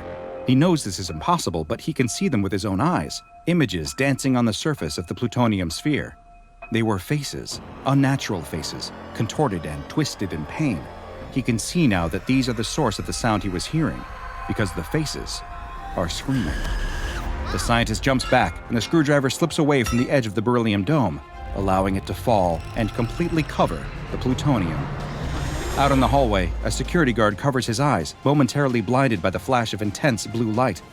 When his vision returns, he runs into the laboratory it came from. The exposed sphere of plutonium sits on the desk, and the security guard looks up to see that the dome that once covered it has been embedded into the ceiling. He hears a moan come from the other side of the desk and rushes around to help the scientist, but when he looks down at the ground, he doesn't see a man. Lying there on the floor is a charred and bloody body, the small amount of skin and flesh that is left sloughing off his body. The scientist reaches toward him with a skeletal hand, emitting one final groan before collapsing. Nuclear weapons have claimed many lives, not just those who suffered directly from their overwhelming destructive energy or the subsequent residual radiation known as fallout, but many of those who researched and developed the science and technology behind them also became victims of their incredible, almost otherworldly power. Today's anomaly is an example of exactly that, combining the astonishing power of nuclear weapons with the world of the supernatural. This is SCP-095-FR, the Demon Core. SCP-095-FR is a 6.2 kilogram sphere, 89 millimeters in diameter, that is composed entirely of plutonium-239. Despite at one point seeming to be a normal sphere of the plutonium isotope, SCP-095-FR now seems to be in a permanent, self-sustaining state of criticality. This results in a near-constant emission of alpha radiation, which is powerful enough to damage any electrical circuits within a 20-meter radius. The sphere's danger grows the closer you get to it, too. Within a 10-meter radius, any living tissue will become extremely irradiated, leading to radiation sickness, while denser materials like metal or bone will themselves become extremely radioactive. The plutonium sphere is somehow able to maintain a consistent mass, despite its state, which should lead to a decrease in overall mass. It's theorized that it may be undergoing some sort of regenerative process, though it's been impossible to determine just how this might be occurring. Keeney at Operation Crossroad. These and later tests, including the Castle Bravo test, resulted in the island chain becoming extremely irradiated, and many of the island's residents soon showed signs of acute radiation syndrome, leading to much of the indigenous population being forced to relocate. Following the Operation Crossroad test, an anomalously high source of radiation was detected in the sea. Though records are incomplete, it appears that the core of plutonium that had been responsible for the deaths of multiple scientists had somehow ended up on the ocean floor. Whether it got there due to being part of a failed bomb detonation, or if it somehow appeared there by other, more anomalous means, is unknown. But regardless of how it got there, the attempted recovery of the object led to the deaths of several American service members from radiation-related illnesses, which the SCP Foundation soon learned of. After assisting in the retrieval of the sphere, the plutonium was relinquished to the Foundation's custody for containment. The SCP-095-FR sphere was placed under the purview of the French branch of the SCP Foundation, owing to their having a readily available site for containment, where the sphere was stored in a lead-lined radiation-blocking safe and classified as Euclid. Only D-Class were permitted to transport and handle the plutonium, since its effects amounted to a death sentence for anyone who got too close. They were also responsible for transferring the sphere to a new safe every 6 months, due to the damage it was causing them from constant bombardment of radiation.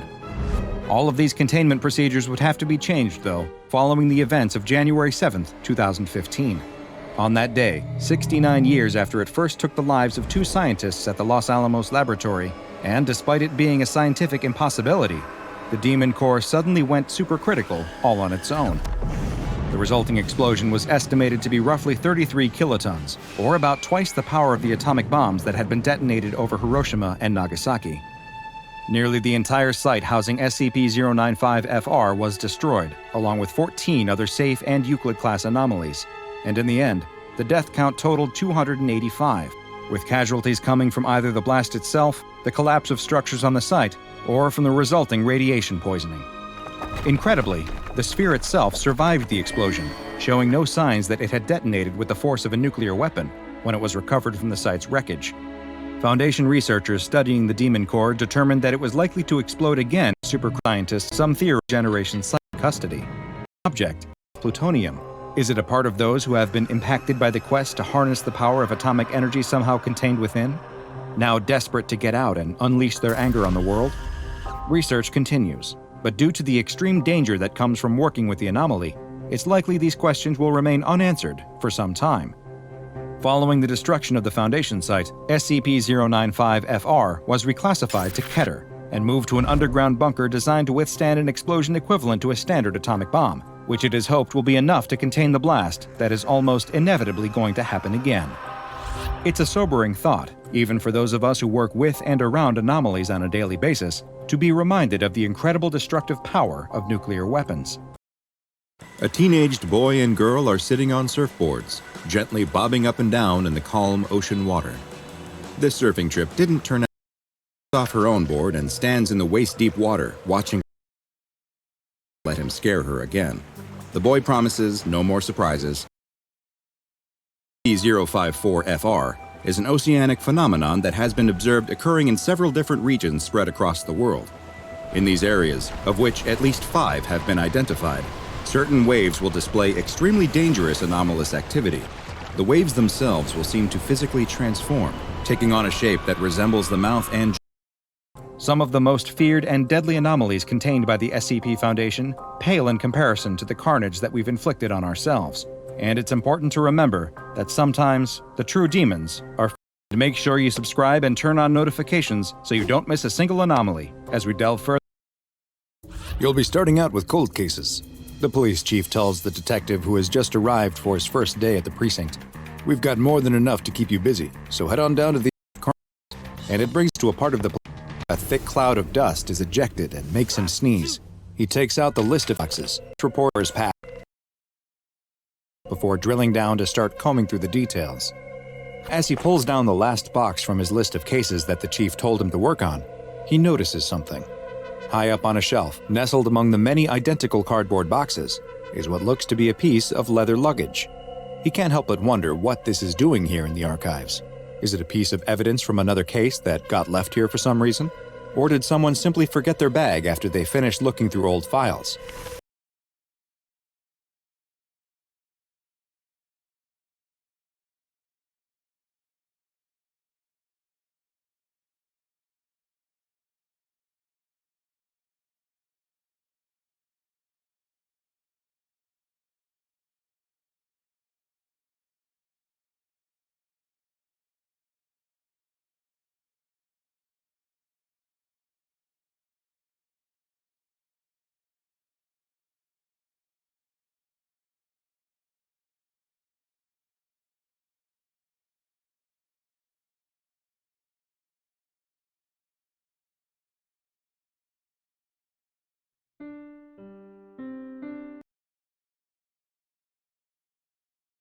Estimated to be between 3. Anomalous effects manifest when a single human subject is fully locked with an SCP-2701. His or her name is written on the intake list under the heading Name, and a day, month, and year are written on the release date. 13 seconds after these conditions have been met, the subject will disappear. Attempts to visually surveil an activation event have consistently met with failure, as recording equipment placed inside or outside of the cell produced only static or blank images during the 13-second period leading up to disappearance. Welcome to the Eastside Show SCP channel. This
The year is 1939. It's the dead of night in Pingfang, a district of the Harbin Prefecture in Japanese Imperial-occupied. Clutching Bergmann MP-18 machine guns hurry through the streets towards their destination. This terrifying operation, the name will form a surprise assault on the unit's complex of horrors. Rumors had spread to their fury, did it, soldiers as they could get their hands on. But what the brave soldiers didn't fighting was go with soldiers, enemies, and victims. Stand of 5 seconds when the trees. Soldiers, more terrible. Also mentioned a Type 14 Nambu pistol. Lieutenant Kitano continued his attack, using his anomalous lightning to blow away soldier after soldier. When the shocked rebels tried to return fire, they found that they couldn't land a single shot. Kitano dodged every bullet. The second wave of the assault came from behind, as the rebels tried to flee Kitano's wrath. Private Takashi Honda, also known as the Ogre, or SCP-4007-2, charged into the fray. He effortlessly wielded a Type 11 machine gun and rained bullets down upon his unsuspecting foes. They shot back at him, but the bullets seemed to just bounce off his skin. He wasn't bothered by them in the slightest. It's that the whole thing just turned into a rep known as Infiltrator. In fact, a true expert found to seem like someone turned down. Had the lieutenant gone mad? They tried to shoot him, but just like the others, Lieutenant Wang Wei at all. Wei had been murdered in the forest earlier that thousands compromised the mission from before it had even few of the rebels. If they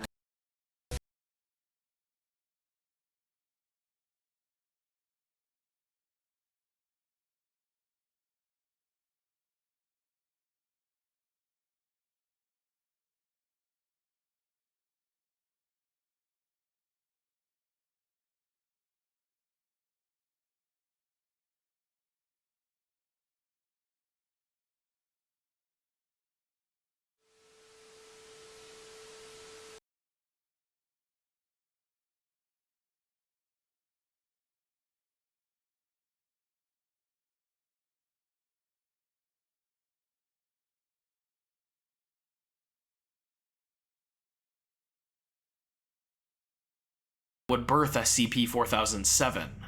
On March 21, 1936, Director Shiro Ishii made the following internal announcement. It is now known to me that our mission is not only one of science, but also one of divine enlightenment. Certain individuals have been granted powers uncommon to the main population of this world. By chance of nature, these individuals have attained nearly godlike status over others, and yet,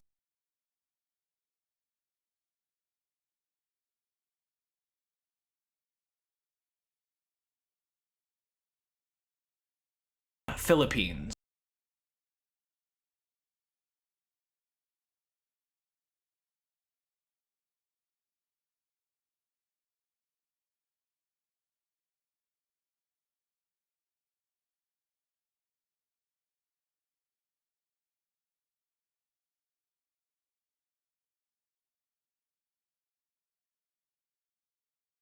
Kevin rubbed his eyes and yawned loudly. He had been driving for 6 hours non-stop, and it was beginning to take its toll on him. His wife Julie gave him a concerned look. "Don't you think you should take a break, Kevin?" "Oh, I'm okay. Don't worry about me." "Come on, look, there's a parking lot coming up. Why don't you pull in there and take a break for 5 minutes?" "Okay, will do." Kevin pulled off the highway into the parking lot and parked up on the side of the road. They had only been there a couple of minutes when a semi-trailer truck pulled into the lot. As it pulled past them, Kevin couldn't help but notice that the driver looked a bit strange. "Julie, did you see the driver of that truck?" "Yes.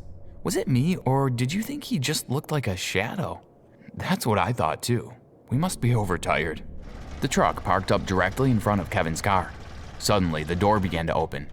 Kevin and Julie looked at each other in shock. Inside the trailer, they could see a young boy. His face had a look of panic on it. "Kevin, we have to help that boy. He looks terrified." Kevin was about to get out of his car when 2 men wearing suits appeared beside his window. He felt the sting of the needle as it entered his arm. Welcome back to SCP Exposed. Today we bring you Keter Class Subject SCP-2590, Trailer Trash. But before I go on, make sure you stories. National ProStar Day Cab make, with an attached trailer. It lacks a license plate on either the front or rear bumper for producing a vehicle like SCP-2590. Observation of the driver's cabin shows a humanoid figure in the driver's seat, designated SCP-2590-1. Its appearance is that of a shadow or silhouette, lacking any identifying physical features. Its significance to the function of SCP-2590 is currently unknown. However, it has been proven to have an amnestic-like effect on humans approaching it on foot. Because of this, Foundation personnel is not currently under Foundation to specialized handheld devices, which are public video footage and photographs, and Administrational Task Force civilian vehicles. The pursuing by the act immediately. The operative occupying the passenger side of the vehicle is to take written notes of his or her two tangible objects, allowing it to pass through physical matter. For this reason, thus through a Foundation roadblock unhindered. It has also, on occasion, avoided collisions this way. SCP-2590 has not been refueled since it came under Foundation monitoring, nor has it broken any traffic laws. At times determined by unknown variables, SCP-2590 will park at the side of the road or in a parking lot, and the trailer door will open of its own accord for exactly 60 seconds before closing again. During the time the door is open, the trailer will be occupied by a single object. The object within the trailer is different each time the door closes and opens again. Each instance is unique, and no object has ever been observed twice. Attempts at entry or exit from SCP-2590 while the trailer is open have been met with failure due to an invisible barrier. The barrier also seems to stop sound from escaping. The following are some examples of the objects observed inside SCP-2590. A Kit Kat Chunky brand chocolate bar. A small cardboard box labeled Jim's Collectibles with black marker. A blank Polaroid photograph. A VHS tape and a smartphone. A human male of approximately 11 years of age. Subject appeared to be stricken with panic. Subject was reported to have not attempted to escape from SCP-2590, with Agent Orpik stating in his report that the subject was paralyzed with fear. A human female of approximately 40 years of age. Subject recognized Agent Inglis, who identified the subject as her sister. Agent Inglis was said by her partner, Agent Schultz, to be in considerable distress. Efforts to recover the subject from SCP-2590 failed. Soon after, Agent Inglis' sister was found at home unharmed and said that she had been cleaning at the time of the incident. She denied that she had been anywhere else during that time. A human male, identified as Agent Moore. Of note is that Agent Moore was on duty with Agent Hall at the time of this instance. Moore was said by his partner to be puzzled and shocked. Subject inside SCP-2590 also appeared to recognize his duplicate outside of the instance. Attempts to extract the subject once again failed. An eyeball of unknown species, measuring approximately 2 meters in diameter. Agents Kilhorn and Hayes were on duty at the time, and video footage shows the object rotate 180 degrees to view them. Both agents reported a feeling of intense uneasiness and nausea, followed by sharp abdominal pains once SCP-2590's door closed. Following their shift, the agents were sent for medical evaluation, where X-ray examinations revealed potentially malignant moving these growths, and both camera footage subject tried. The real Dr. Robert steel slab displayed the front face in Site-17 to fit the dimensions of the doorway perfectly. The slab displayed the logo of the Foundation. 16 seconds into the instance, copious amounts of blood began to drip downward from the tear visible. The slab and an immense amount of blood, almost the entire volume of the trailer, launched out of SCP-2590, traveling toward observing agents Inglis and Scholl, launched out of SCP-2590, traveling towards per hour to the scene to edit the scene. Sticks were administered to individuals within it. Subsequent to roughly 50% of the collision, April 12, 2011, at approximately 0315 hours, SCP-2590 traveled to the location of an abandoned warehouse, where its tracking beacon ceased operation. 8 members of MTF Gamma 133, henceforth referred to as Alpha Squad, were dispatched to the warehouse. Inside, SCP-2590 was found traveling at low speed deeper into the building. 2 members of Alpha Squad were left outside to keep watch. Radio contact was maintained with Alpha Squad leader during the investigation. The following is a log of communications between Alpha Squad leader and Mobile Task Force commander of Gamma 133. Alright, we're inside the building. We have a visual on SCP-2590. Anything unusual inside? Nothing we can see so far. It just looks like a plain abandoned warehouse. Update, the skip has started moving away from us. Looks like it's headed away from the entrance. Alpha Squad, follow the target. Find out where it's going. The sound of SCP-2590's trailer door opening can be heard. The skip's trailer door is opening. I repeat, target's trailer door is opening. What do you see? 1 second. It's a big sheet of what looks like parchment. It says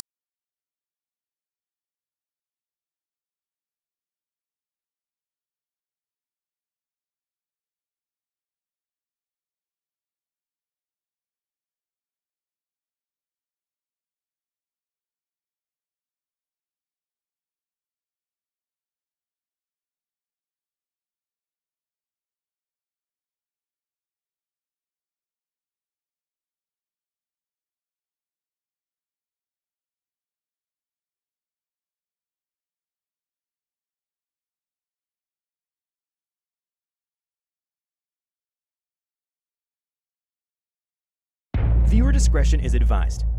He had created the Buddha in his mind and manifested it into reality. At first, it was a benevolent being, but over time, it grew more sinister, and soon enough, he had forgotten its face. All he could remember was a monk with a face blurred with malevolence, hunting him. The entity hunted him day and night, wherever he went. The Foundation moved him to another secured location, but it only resulted in more sacrifices. It made its way calmly through the Hall of Fire from the task force. The .50 caliber round staggered it, and followed by an explosive that set off near its foot. When the dust had settled, the monk was nowhere to be found. The task force cheered as they finally eliminated it. But it was only wishful thinking. They heard an evil chant from behind them further down the walkway, and it grew stronger. They turned around and saw the monk was already behind them. Its eyes were filled with wrath and fury as it struck them down with brutal efficiency. The bodies fell. The monk stopped chanting and regained its calm composure.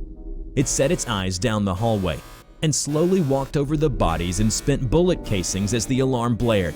Nothing will stop it from reaching its goal. Its creator, its inventor, its father will die tonight. Hello everybody, I'm the Rubber. Today, we bring you SCP Foundation Keter Class Object SCP-1447.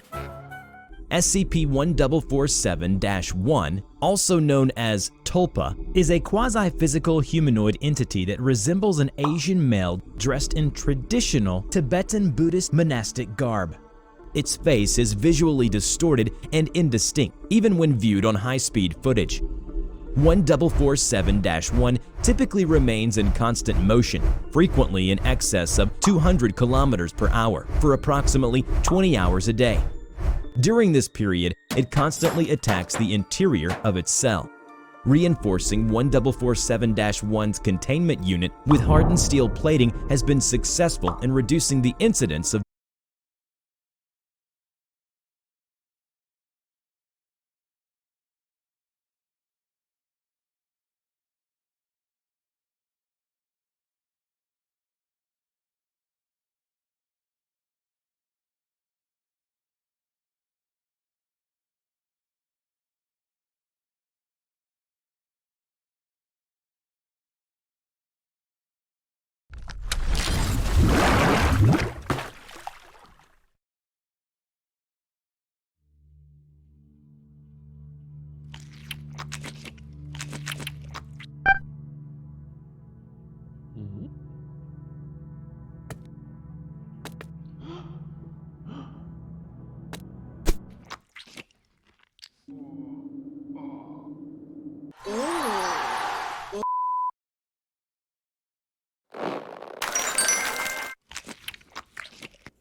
Merry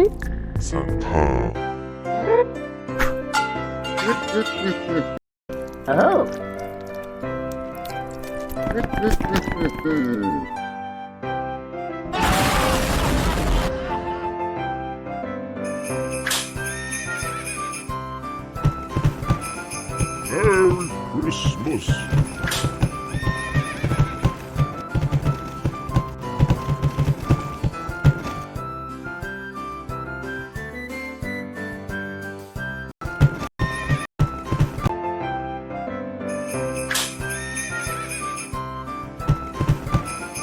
Merry Christmas.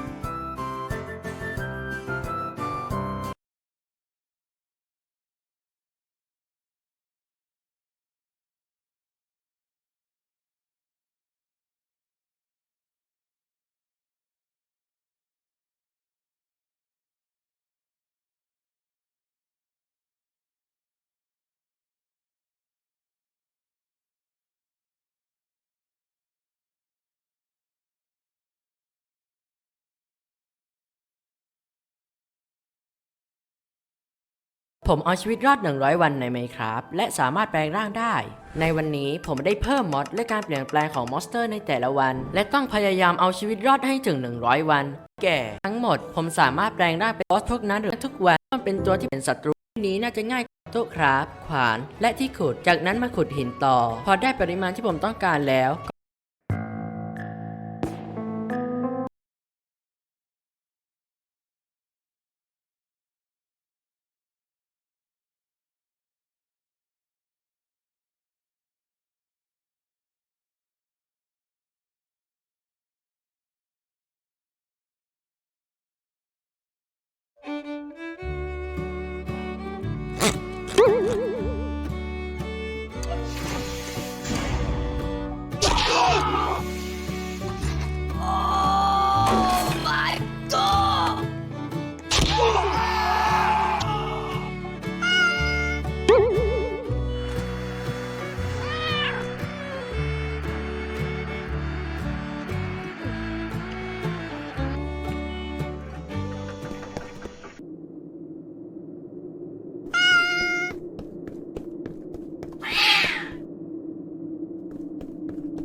Hey!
Blah blah blah blah blah blah blah blah.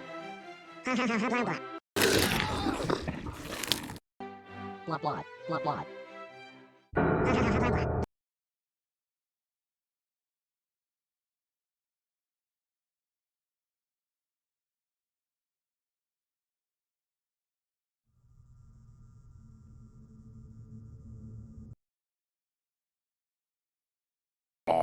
I am curious, though. I thought only D. Hold on.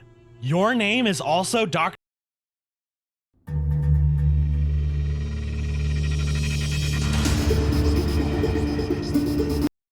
Dr. Bright? Why, of course. I have my doctorate and everything. You know how this story goes.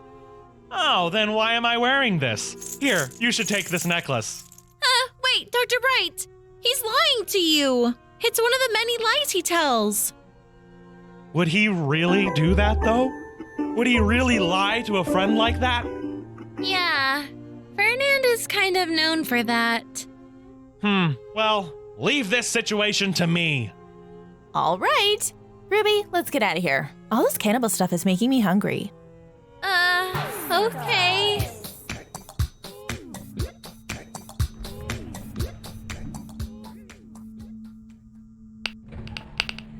So, Iris, you're Dr. Bright's assistant? Yep. At least on paper, that is. He says he's going to try to get me to go on mobile task force missions once the time is right. Mobile task force? But isn't that a bit dangerous? It is. and I know the risks that come with it. But I want to help SCPs and people alike. If that's what you want to do, Iris, then I support you. Thanks, Ruby. It's the least I can do after what happened with O'Connor, Dr. Conwell, and Jason. Huh? Who's Jason? I don't think I've heard of him before. He was a longtime boyfriend of mine. He died and I was framed for his murder. If it wasn't for Conwell, well, I'd probably see myself either back in prison or as D-class. I'm so sorry to hear that, Iris. But I'm sure they all appreciate what you're doing for them. Thanks again. Anyways, enough of the sob story. You want to grab a bite? No thanks. I was actually talking with Dr. Iceberg on ways we can retrieve Corey from wherever he is. Right. That is important. I'll let you be on your way then. Let me know if you find anything. Will do. See ya.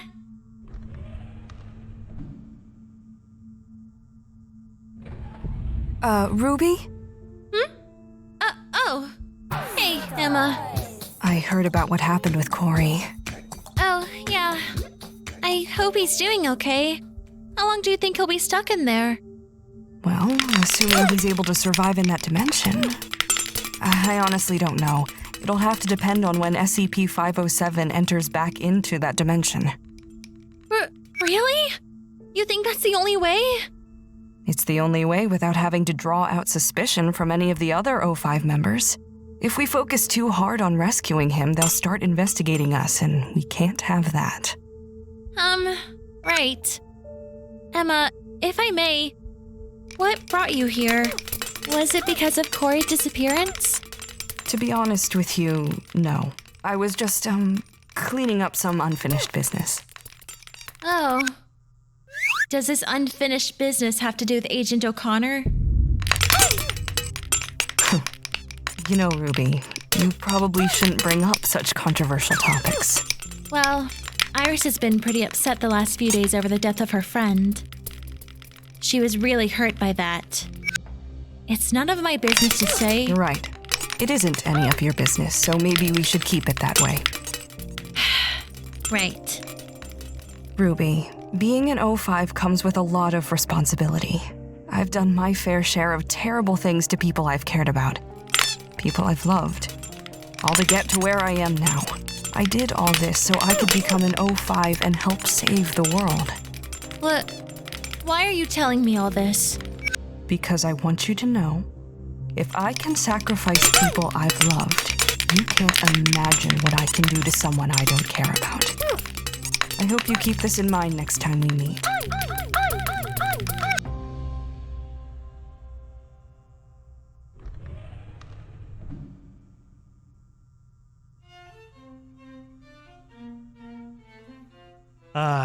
It was nice catching up with you, old friend. Likewise, Dr. Bright. I do have to say, maybe I should get rid of the guard body like I said I would. Oh, pish posh, leave that to me. I'll take care of it. Really? You'd do that? Of course. What are friends for? Huh? Ew. Ugh, gross. Hey, what's it taste like? It tastes refreshing. I simply must have more. Oh boy, look at the time! I wish I could stay, but I don't want to get eaten. I'm afraid I cannot let you do that. Look, you've already eaten me once before. Can't we just call this a draw? Is that any way to talk to the King of France? No. That's what I thought. Now get over here! No! It's my meat! Get away! I do say, I love a good chase. I promise it won't hurt.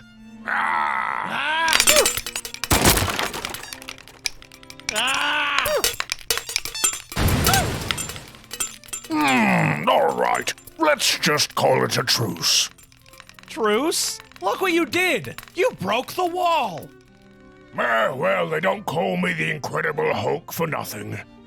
Yeah, nobody calls you that. Now let's see if there's another SCP here. Ugh. It's, It's Bananazilla!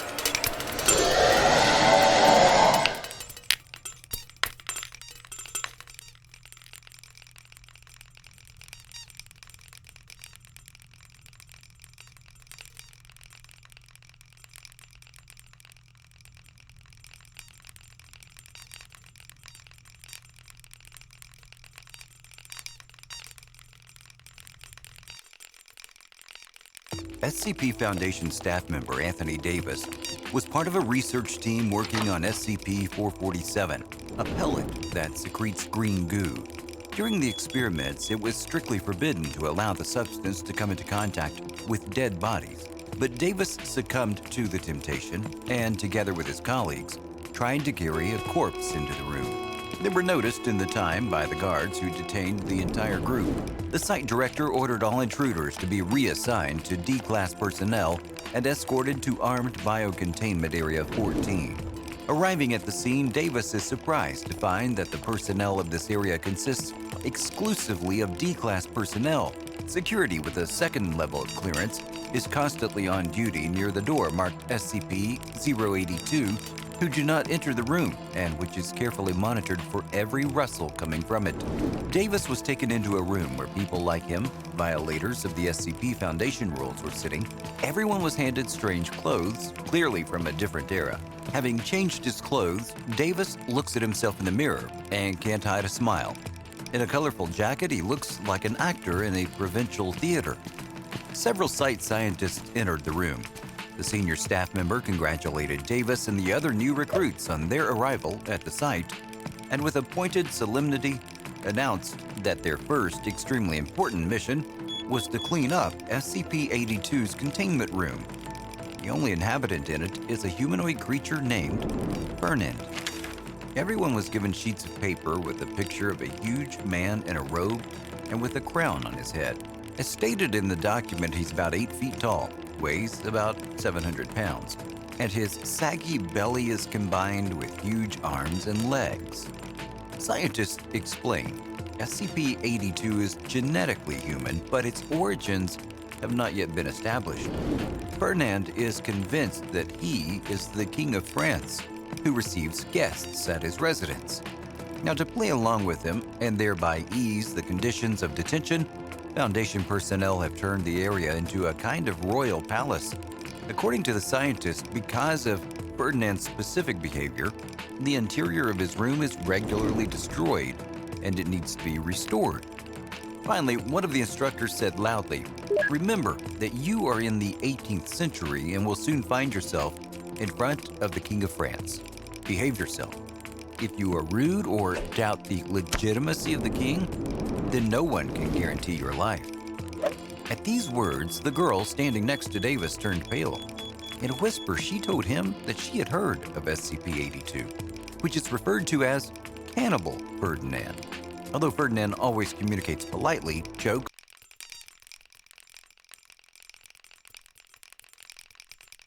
pointed out the large brown spots on the walls and furniture to Davis. There could be no doubt this was dried blood. Heavy footsteps were heard from the next room, and a giant man with dark, tan skin came out to the staff. Ferdinand leaned toward the frightened guest, revealing a pointed, balding head covered with smelled. The giant. Fortunately, Davis's companion knew French. She translated for invites guests to follow extinguisher. Fairly high. Davis knew the fire extinguisher. Despite the disproportion, they walked out into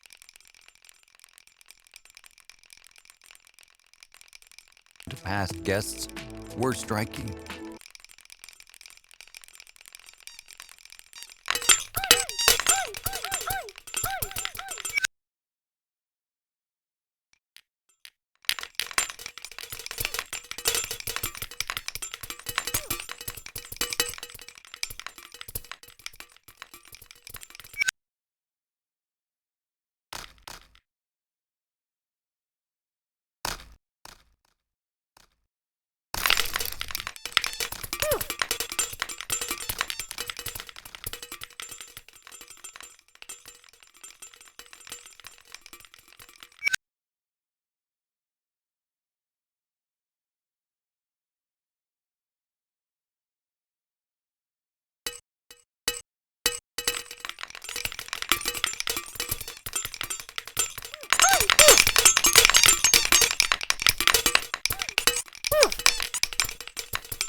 สวัสดีค่ะ คลิปนี้มาตอกย้ำความปังเพลง Money ของลิซ่าแบล็คพิงค์ที่ยังคงร้อนแรงเป็นกระแสอย่างต่อเนื่องล่าสุดคุณเจฟเบนจามินซึ่งเป็นคอลัมนิสต์บิลบอร์ดได้มาทวีตบอกว่าเพลง Money ของลิซ่าได้ขึ้นปกไวรัลฮิตของ Tidal ไปเป็นที่เรียบร้อยเนื่องจากเป็นเพลงที่เติบโตสูงสุดในสัปดาห์ที่แล้วบน TikTok และ Performance Video ก็ได้เข้ามายึดครองพื้นที่การสนทนาของโซเชียลมีเดียนอกจากนี้ความปังของน้องมันนี่ยังไม่หมดเพียงเท่านี้ยังมีนักแสดงเรื่อง Squid Game เล่นลุ้นตายซีรีส์แนว Survival ที่กำลังเป็นที่นิยมอย่างมากมาแรงเป็นอันดับหนึ่งใน Netflix ณตอนนี้มาไล่คลิปซีรีส์ประกอบเพลงมันนี่อีกด้วยเช่นคุณวีฮาจุนส่วนคุณคิมจูระยองก็ได้ลง IG Story ส่วนตัวของเธอไปเลยและนี่ค่ะก็เป็นอัปเดตความปังของ